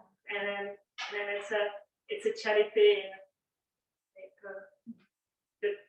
maybe the like tourist sense. Like when I do charity, I like to like let's say on the porch we have like ants, the fire ants, and they are eating the caterpillars. And it's really like horrifying scene, like the caterpillar is trying to protect itself and the ants are biting its head. And so I have the tendency to save the caterpillar, but really there is no saving it. I put it somewhere else and the ants find it somewhere else. But if I can give to the caterpillar and the ants something that they can take for eternity, like the Hare Krishna mantra sound, then they get a true gift. Unless I take all the caterpillars at home. It might make you so happy. But anyway, so what are the gifts? What are the gifts that? Yeah, so you're referring to Sri Upadeshamrita Dadati Patagrinati, and that natural exchanges of affection between souls that are sincere about self-realization and coming towards love of God. And so some natural exchanges are giving and receiving gifts, and we don't hear too much about that. Earlier today, I had an exchange of correspondence with Marie Molyneux over here. So there's someone who she's wants to exchange affection with, and so she's going to send her through me a set of Srimad Bhagavatam. That's the set of 30 books there through me because it's heavy and not so easy to get to the post office. And for me, good exercise for me. So it's in the box. So I mean, it's a good question because that's the thing. It's not like spiritual life. There's no presents, no gifts, right? But the thing is like, is this a gift that's really going to support someone, whoever that's really going to support someone to move towards the highest purpose of life? If not, then it might be nice, but kind of a useless waste of time. So is this a gift that's really going to support someone in realizing who they are as not the car, as not the finger, but the owner of the finger, and coming towards more enthusiasm for devotional service to the Supreme? So I think we can make long. So there's the gift and the conscience behind it, but like to give transcendental literature, or it could be some the other things be like, okay, here's maybe someone likes to offer incense on their altar, so the incense or something for their altar, or maybe a piece of cloth. Like I got a gift. This was at your formal initiation ceremony, 2016. So the Prabhu who conducted it. So he during that visit, he gave me a gift of a piece of cloth from a devotee, from a dhoti that was worn by Srila Prabhupada. Okay, so it's a gift. It's a gift, and it reminds me of a pure devotee of God. So I appreciate very much what you're sharing and asking, Wendy, because it's not like spiritual life means no gifts. No, because that's the whole point. Bhakti yoga, it is not this whole Bhagavad Gita process. It's not a process of rejection. It's not world rejecting. It's world embracing. It's not about rejecting anything. It's not. It's about cultivating wisdom about the art and science of how to integrate everything in a truly spiritual, God conscious way, including gift giving. So it's not like, so eating is material. No, eating can be spiritual. That's a whole process called prashadam. In a few minutes, we'll go to a next part of the program with chanting, and then we'll go to spiritual food. And so there's spiritual dancing. We can use psychology in a spiritual way or psychology in a material way. About modern psychology, it's described that first modern psychology lost its soul, then it lost its conscience, and then it lost its mind altogether. If we look at the progression towards behaviors, so we give the example of a car. So a car or money, that's material, not necessarily. Just like as an example, say a knife in the hand of a murderer murders, a knife in the hands of an expert surgeon heals. Right. So is the knife good or bad? What's the consciousness behind its use? So what's the consciousness behind the use of the car or money? Is it supporting us in self-realization and God consciousness? If so, then that becomes a spiritual car, spiritual money, spiritual gift.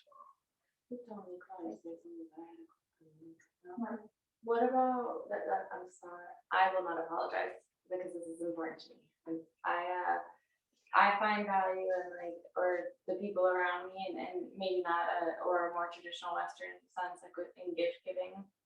What I find really powerful is the people around me, and vice versa. Like how I listen to people when they hear me speak about something I care about, and they thoughtfully get something that they know is going to nourish my mind. I had a friend. I just was saying, I need a new spiral notebook. Like I'm running out of stuff to write in. A few days later, gifted, stuff like that. Would you consider that?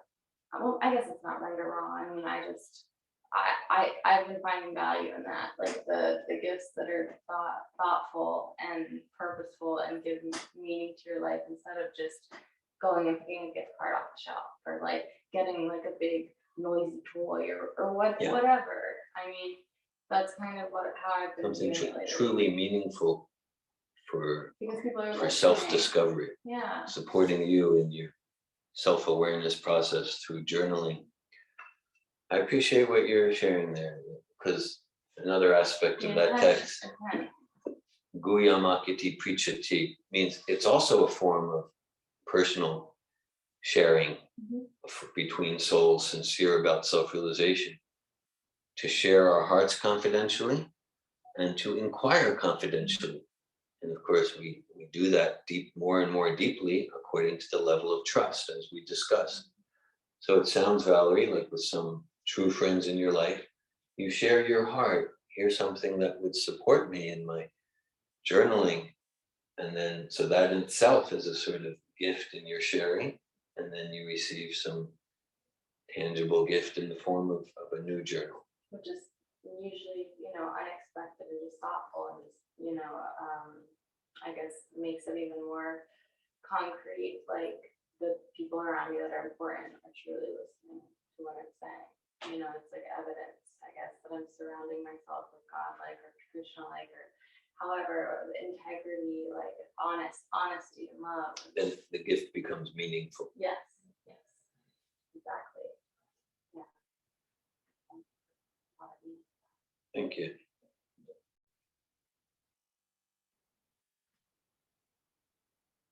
Any other comments?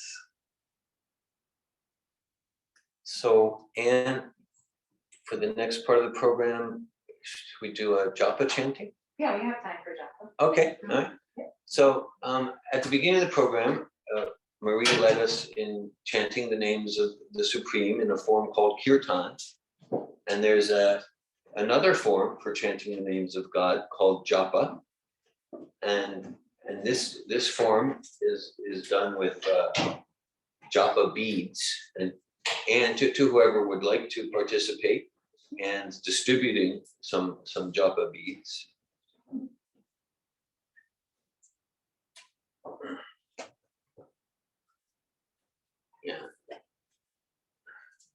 beads are in the car. Okay. This is well, good, it's fresh. I it's happen to have one more left. Wonderful. Okay, so generally, and this is, it's kind of the same principle as like the Catholic rosary, the idea. The idea of any meditation process or any multimedia process is that the more senses engaged in a process, the easier it is for the mind to focus. The senses are grouped around the mind.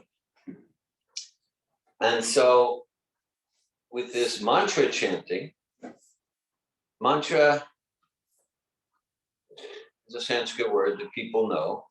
Like the English word mind comes from the Sanskrit mana, means mind in Sanskrit. And tra means to free, to liberate. So as we discussed, a true mantra is sound vibration, names of the divine that free us from entanglement in the illusion that I am the car, that I am this video game character. So yoga, another popular term, like the English word yoke comes from the Sanskrit yoga, to connect. Yoga means to connect. In its essential form, yoga means the self turning towards itself in self-discovery, the self turning towards the supreme person in an attitude of devotion. That's what yoga actually means. Yoga is not essentially about physical exercises and losing 20 pounds in a month or less. No. Wait a minute. You're shocked. You're shocked. Right. Of course, there could be side benefits of good health and muscle tone. But essentially, so for example, if someone is a farmer working in the field and that work moves one closer to connection and appreciation of source and God, that farming is yoga. It would be called karma yoga. So with mantra yoga using japa beads, it's generally recommended to use the right hand, thumb, and middle finger. Right hand, thumb, and middle finger.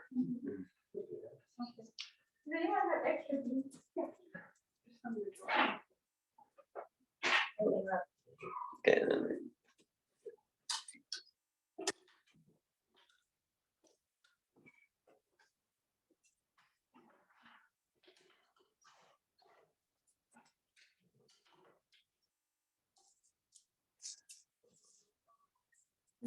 For David.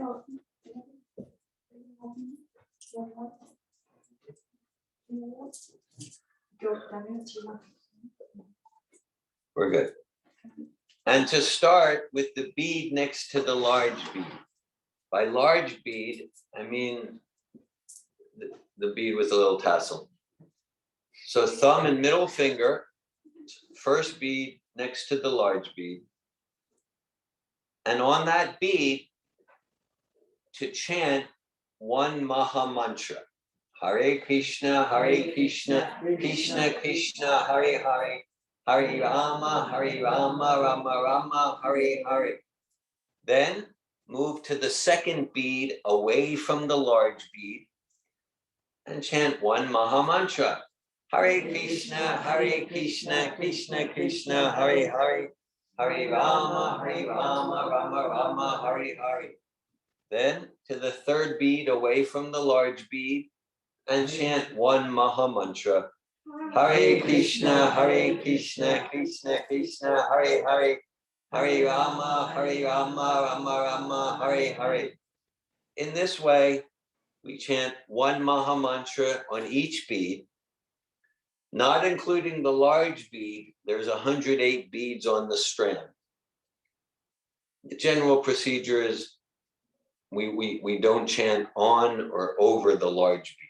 If we were to chant more than one round, we would do it like that and then back, not over on the large bead.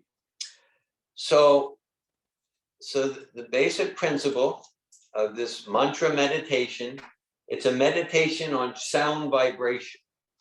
So as we're chanting, we do our best to hear each word of the mantra and experience our experience, notice our experience. If our mind wanders, which mine always does, even though I've been practicing for like 40 years, practice means I'm not good at it, so I keep practicing. So if our mind wanders, we just notice that and bring our mind and power of hearing and consciousness back to the sound vibration of each word of the mantra and notice our experience. As we mentioned earlier, each of the 3 words of the mantra, it's a name of God. Hare indicates the feminine essence of God. Krishna is a name for God that means the all attractive. Rama is a name for God that means the reservoir of all bliss and pleasure. Right? We're all seeking pleasure and happiness. That's not wrong or bad. It's natural for the soul.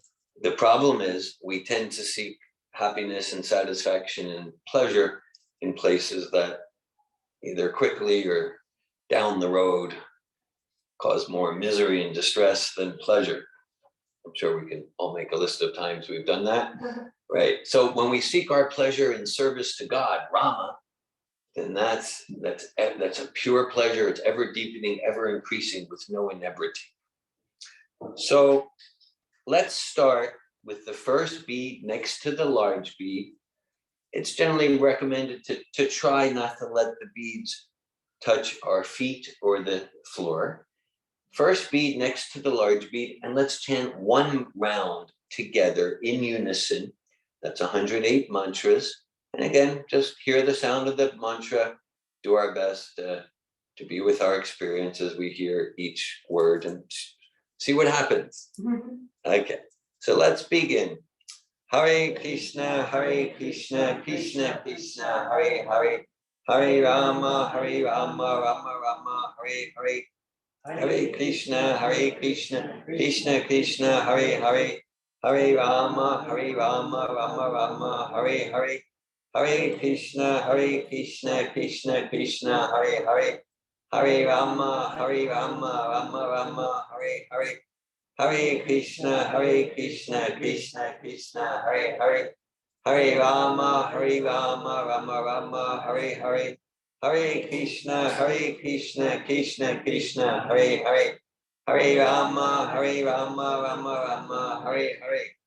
Hare Krishna, Krishna Krishna, Hare Hare, Hare Rama, Rama Rama, Hare Hare. Hare Krishna, Krishna Krishna, Hare Hare, Hare Rama, Rama Rama, Hare Hare. Hare Krishna, Krishna Krishna, Hare Hare, Hare Rama, Rama Rama, Hare Hare. Hare Krishna, Krishna Krishna, Hare Hare, Hare Rama, Rama Rama, Hare Hare. Hare Krishna, Krishna Krishna, Hare Hare, Hare Rama, Rama Rama, Hare Hare. Hare Krishna, Krishna Krishna, Hare Hare, Hare Rama, Rama Rama, Hare Hare. Hare Krishna, Krishna Krishna, Hare Hare, Hare Rama, Rama Rama, Hare Hare.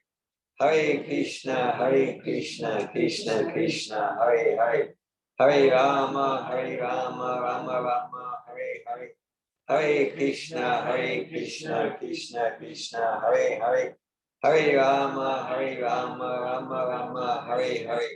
Hare Krishna, Krishna Krishna, Hare Hare, Hare Rama, Rama Rama, Hare Hare. Hare Krishna, Krishna, Hare Hare, Hare Rama, Rama Rama, Hare Hare. Hare Krishna, Krishna, Hare Hare, Hare Rama, Rama Rama, Hare Hare. Hare Krishna, Krishna Krishna, Hare Hare, Hare Rama, Rama Rama, Hare Hare. Hare Krishna, Krishna, Hare Hare, Hare Rama, Rama Rama, Hare Hare. Hare Krishna, Krishna, Hare Hare, Hare Rama, Rama Rama, Hare Hare. Hare Krishna, Krishna Krishna, Hare Hare, Hare Rama, Rama Rama, Hare Hare. Hare Krishna, Krishna Krishna, Hare Hare, Hare Rama, Rama Rama, Hare Hare. Hare Krishna, Krishna Krishna, Hare Hare. Hare Rama, Rama Rama, Hare Hare. Hare Krishna, Krishna Krishna, Hare Hare. Hare Rama, Rama Rama, Hare Hare. Hare Krishna, Krishna Krishna, Hare Hare. Hare Rama, Rama Rama, Hare Hare. Hare Krishna, Krishna Krishna, Hare Hare. Hare Rama, Rama Rama, Hare Hare. Hare Krishna, Krishna Krishna, Hare Hare. Hare Rama, Rama Rama, Hare Hare. Hare Krishna, Krishna Krishna, Hare Hare. Hare Rama, Rama Rama, Hare Hare. Hare Krishna, Krishna Krishna, Hare Hare. Hare Rama, Rama Rama, Hare Hare. Hare Krishna, Krishna Krishna, Hare Hare. Hare Rama, Rama Rama, Hare Hare. Hare Krishna, Krishna Krishna, Hare Hare. Hare Rama, Rama Rama, Hare Hare. Hare Krishna, Krishna Krishna, Hare Hare. Hare Rama, Rama Rama, Hare Hare. Hare Krishna, Krishna Krishna, Hare Hare.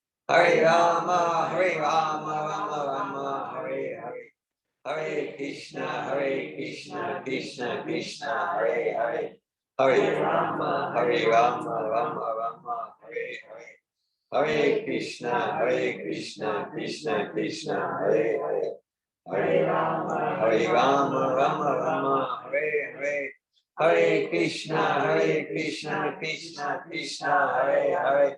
Hare Rama, Rama Rama, Hare Hare.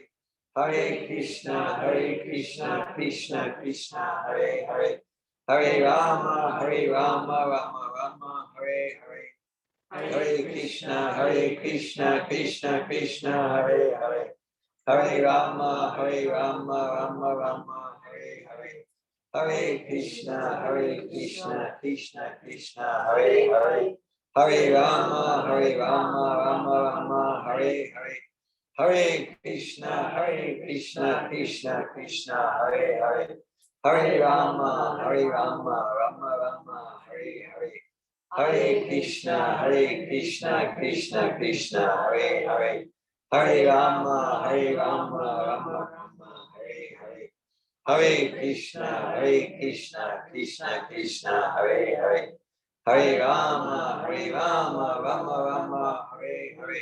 Hare Krishna, Krishna Krishna, Hare Hare. Hare Rama, Rama Rama, Hare Hare. Hare Krishna, Krishna Krishna, Hare Hare. Hare Rama, Rama Rama, Hare Hare. Hare Krishna, Krishna Krishna, Hare Hare. Hare Rama, Rama Rama, Hare Hare. Hare Krishna, Krishna Krishna, Hare Hare. Hare Rama, Rama Rama, Hare Hare. Hare Krishna, Krishna Krishna, Hare Hare. Hare Rama, Rama Rama, Hare Hare. Hare Krishna, Krishna Krishna, Hare Hare. Hare Rama, Rama Rama, Hare Hare. Hare Krishna, Krishna Krishna, Hare Hare. Hare Rama, Rama Rama, Hare Hare. Hare Krishna, Krishna Krishna, Hare Hare. Hare Rama, Rama Rama, Hare Hare.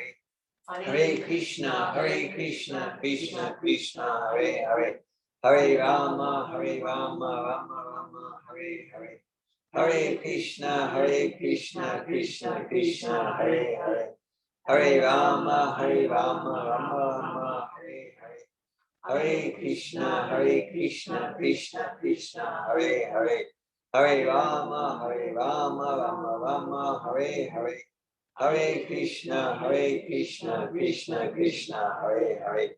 Hare Rama, Rama Rama, Hare Hare. Hare Krishna, Krishna Krishna, Hare Hare. Hare Rama, Rama Rama, Hare Hare. Hare Krishna, Krishna Krishna, Hare Hare. Hare Rama, Rama Rama, Hare Hare. Hare Krishna, Krishna Krishna, Hare Hare. Hare Rama, Rama Rama, Hare Hare. Hare Krishna, Krishna Krishna, Hare Hare. Hare Rama, Rama Rama, Hare Hare. Hare Krishna, Krishna Krishna, Hare Hare. Hare Rama, Rama Rama, Hare Hare. Hare Krishna, Krishna Krishna, Hare Hare. Hare Rama, Rama Rama, Hare Hare. Hare Krishna, Krishna Krishna, Hare Hare. Hare Rama, Rama Rama, Hare Hare. Hare Krishna, Krishna Krishna, Hare Hare. Hare Rama, Rama Rama, Hare Hare. Hare Krishna, Krishna Krishna, Hare Hare. Hare Rama, Rama Rama, Hare Hare. Hare Krishna, Krishna Krishna, Hare Hare. Hare Rama, Rama Rama, Hare Hare. Hare Krishna, Krishna Krishna, Hare Hare. Hare Rama, Rama Rama, Hare Hare. Hare Krishna, Krishna Krishna, Hare Hare. Hare Rama, Rama Rama, Hare Hare. Hare Krishna, Krishna Krishna, Hare Hare.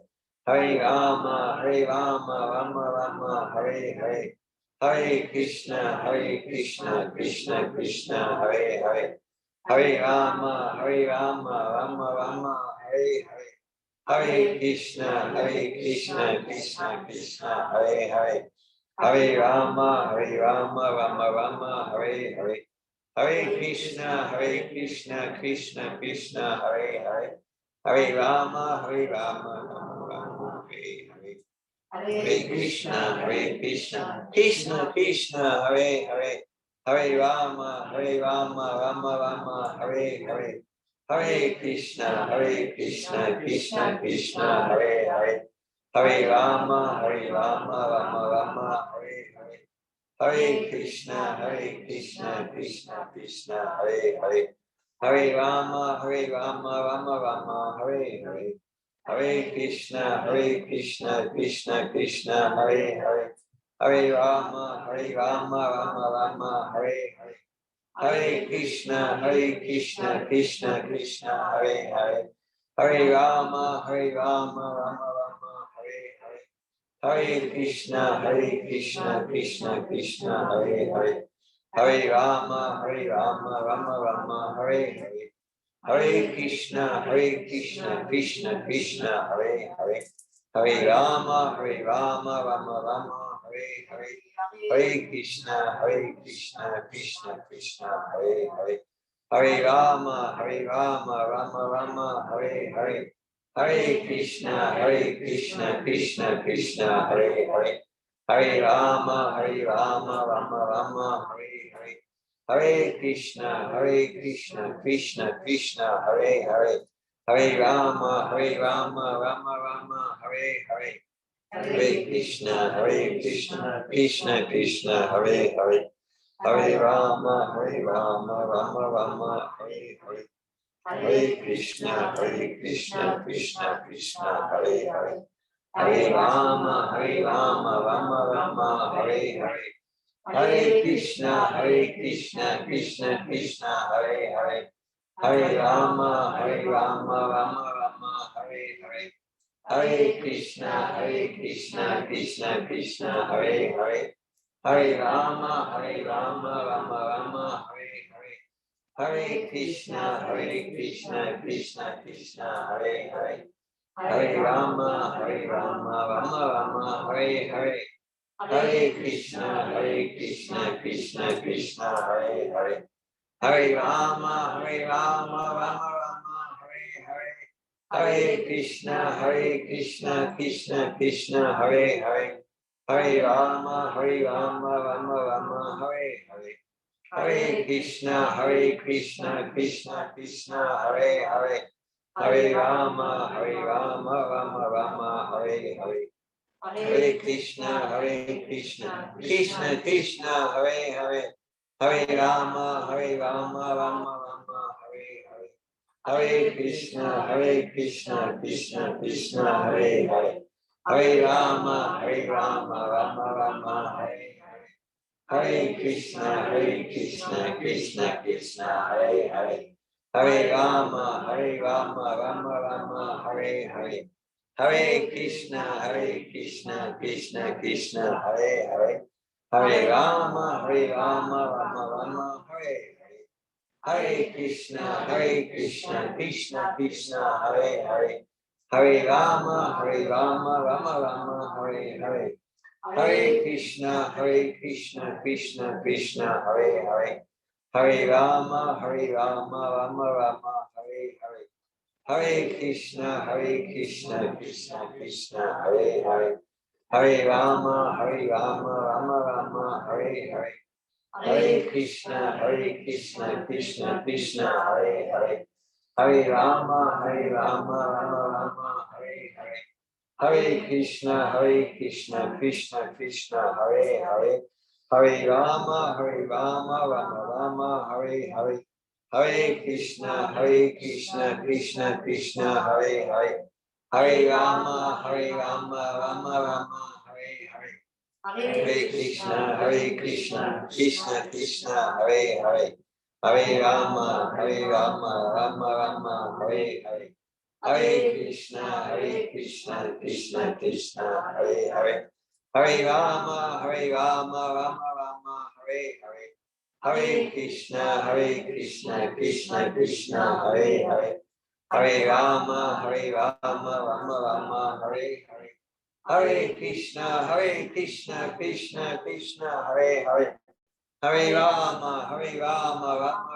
Hare Hare, Hare Krishna, Krishna Krishna, Hare Hare, Hare Rama, Rama Rama, Hare Hare, Hare Krishna, Krishna Krishna, Hare Hare, Hare Rama, Rama Rama, Hare Hare, Hare Krishna, Krishna Krishna, Hare Hare, Hare Rama, Rama Rama, Hare Hare, Hare Krishna, Krishna Krishna, Hare Hare, Hare Rama, Rama Rama, Hare Hare, Hare Krishna, Krishna Krishna, Hare Hare, Hare Rama, Rama Rama, Hare Hare, Hare Krishna, Krishna Krishna, Hare Hare, Hare Rama, Rama Rama, Hare Hare, Hare Krishna, Krishna Krishna, Hare Hare,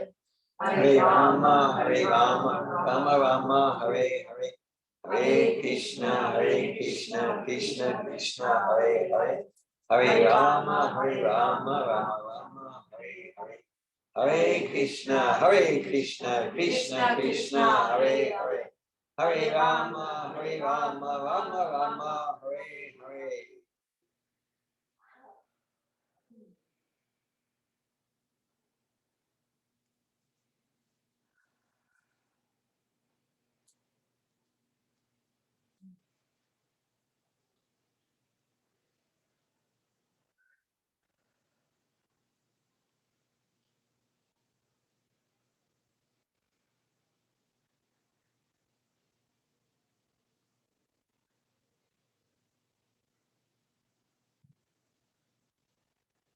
Thank you for chanting Hare Krishna Mahamantra. Would anyone, in one, two, or a few words, like to share your experience? What are you experiencing now? What was your experience of the chanting? If anyone would like to share. I'm experiencing a surge of energy and the vibration throughout my body and Venus, and this is so beautiful. Vibration throughout your body, beautiful surge of energy. Thanks for sharing it. Peaceful openness. Peaceful openness. Thank you, Valerie. I'm experiencing connection. Connection. You're full. Fullness. Lighter, What's that? lighter. Like it. I'm experiencing Desiring for more. Desire for more, wanting more. Surrender. Surrender. Peace of mind. Huh? Peace of mind.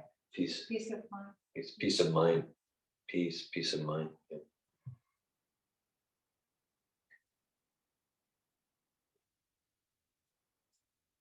I'm experiencing clean energy. I'm experiencing spiritual connection with group.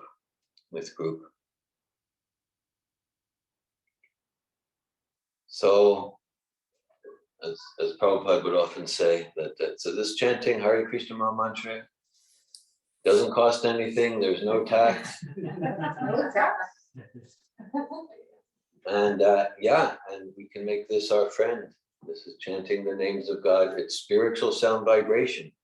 So whatever we understand philosophically or not, that actually it's described that we're present with the Supreme Personality of Godhead when we chant the names of God. And so that's like, it's a different quality of vibration. It's not material vibration.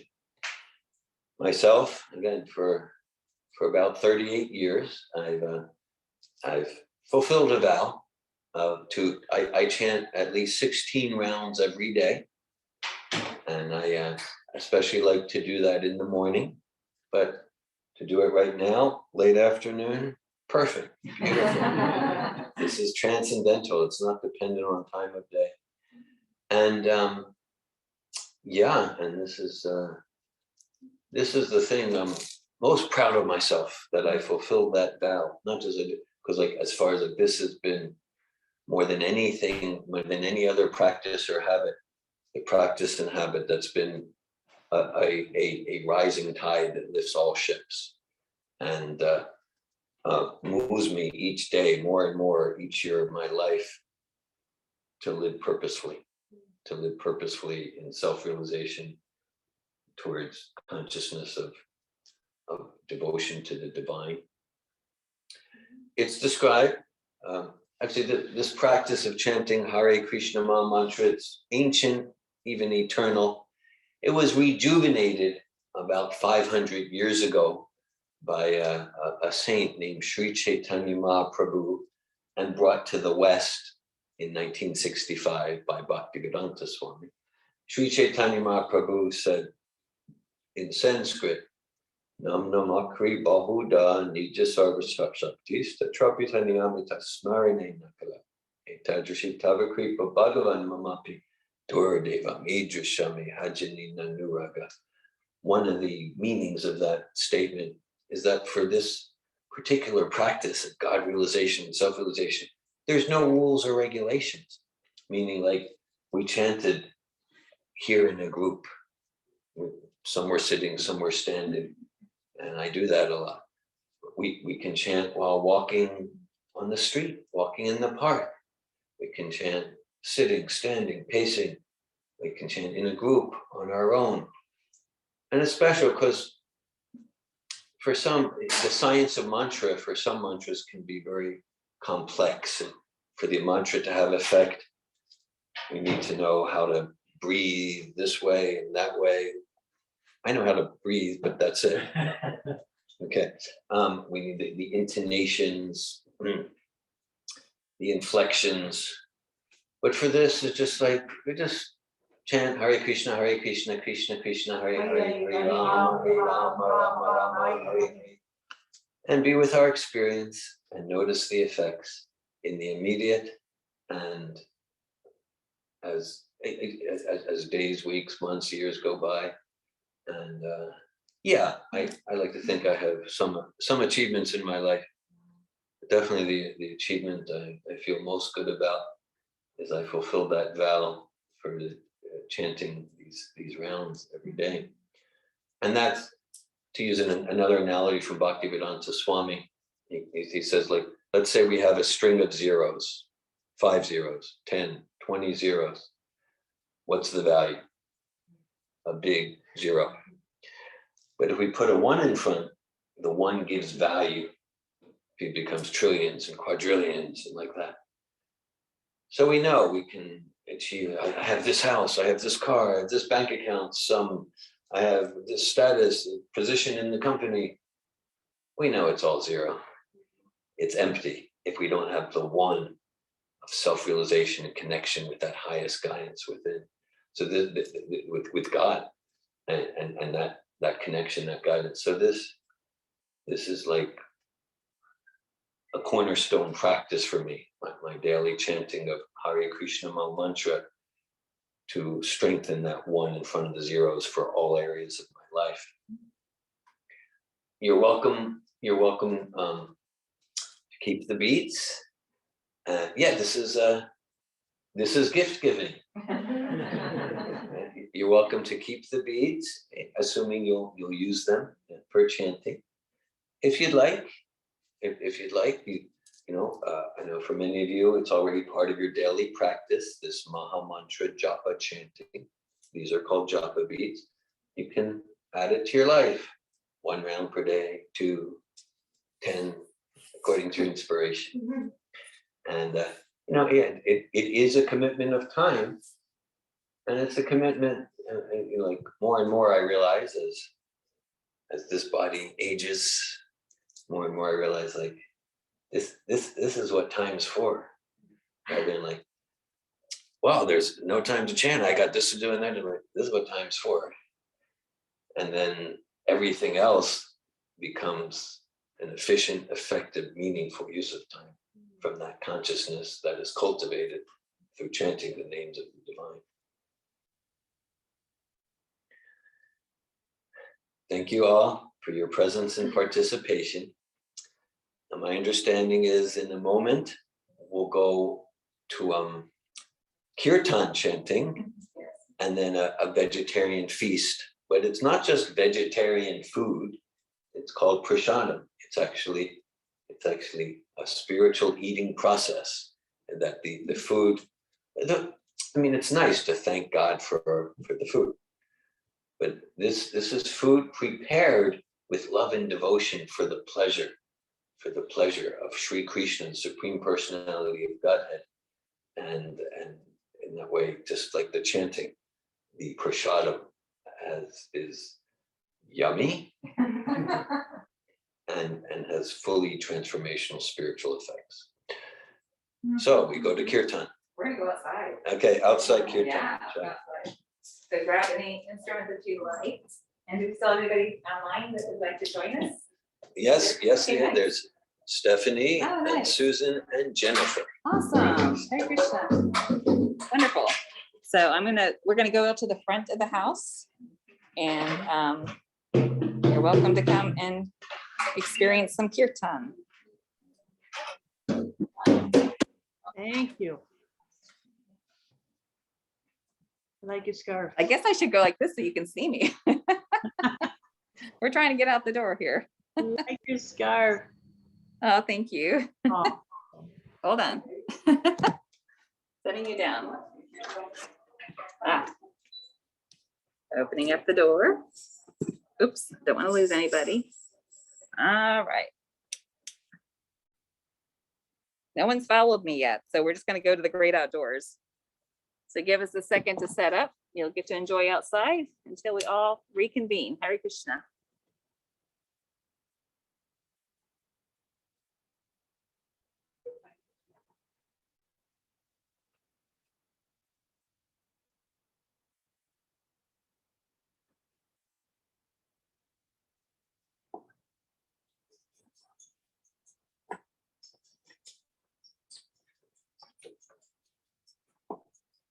Because I said you can do it walking. I was gonna think I was about walking the dog.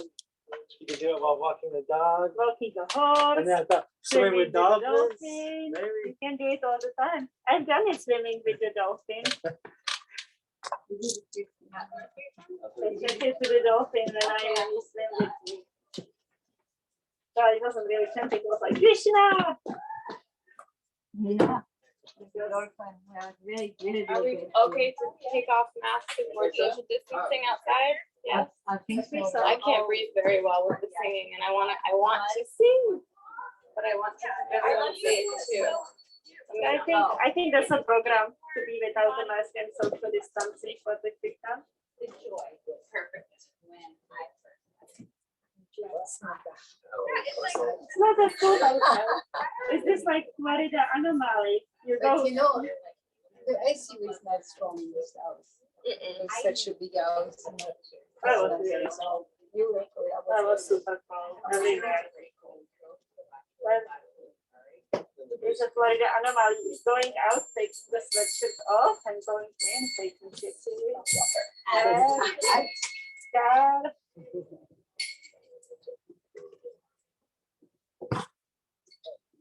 Hare Krishna, Ladini. Hare Krishna. Mata- Suzanne speaking. Ah, Hare Krishna, Malini. Suzanne. Hi, Krishna, Suzanne. Hare Krishna, Hare Krishna, Suzanne. you're coming over to swim later. Can I open the gate for you? What? Are you coming over to swim later? Shall I open the gate for you? Are you going to swim later? Out to the lake. No, I didn't bring anything with me. Okay. Well, good to see you this way anyway. See you soon. Hare Krishna. Hi, Krishna.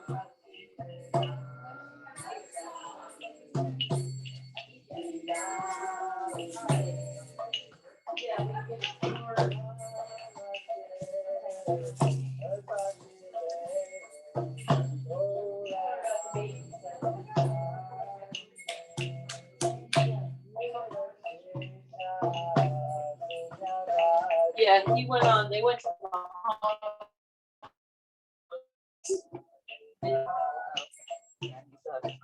Yeah. So he was, how beautiful.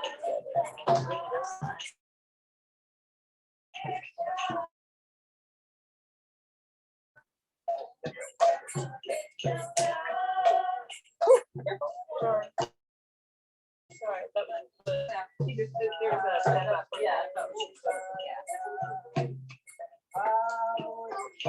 No, we're not bailing on purpose. Please, I feel bad.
Krishna, Hare Hare, Hare Rama, Hare Rama, Rama Hare Hare, Hare Krishna, Krishna Krishna, Hare Hare, Hare Rama,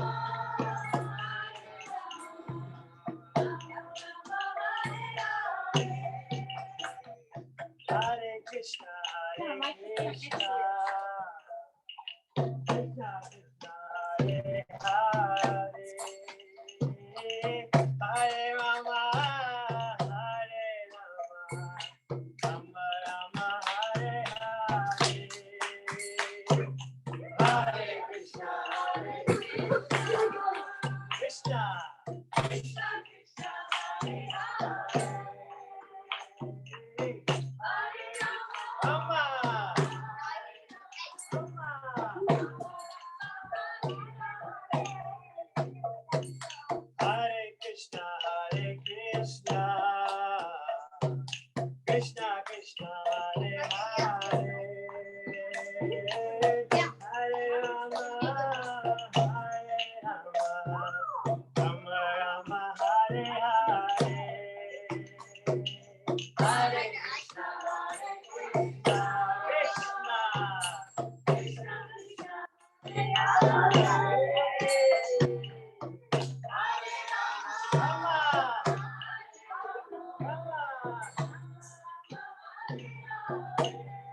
Krishna, Krishna Krishna,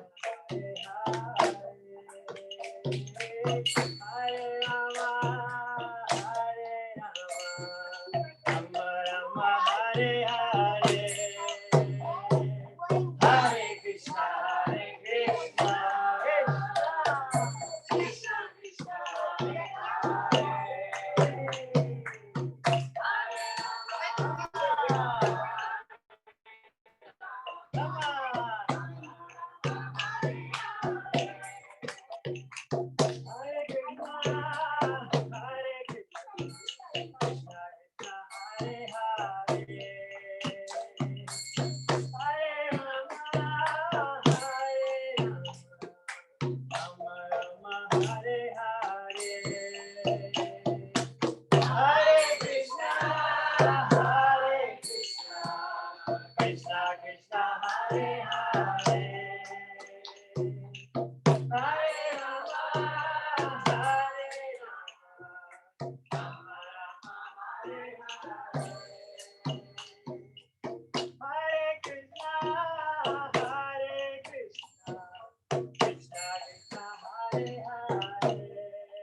Hare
Prabhupada ki jai. Prabhupada House in Narrows ki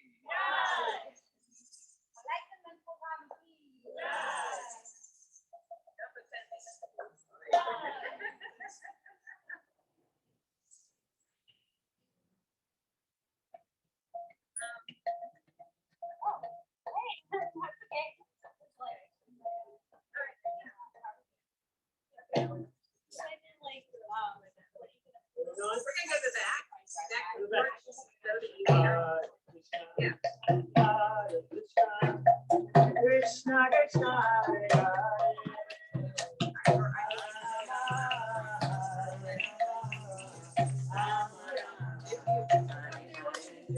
Hare Hi, Krishna, Stephanie. We're gonna go and start the Sunday feast. Thank you for joining us. Hare Krishna. Thank Hi, you. Krishna. You're welcome. So glad you joined us.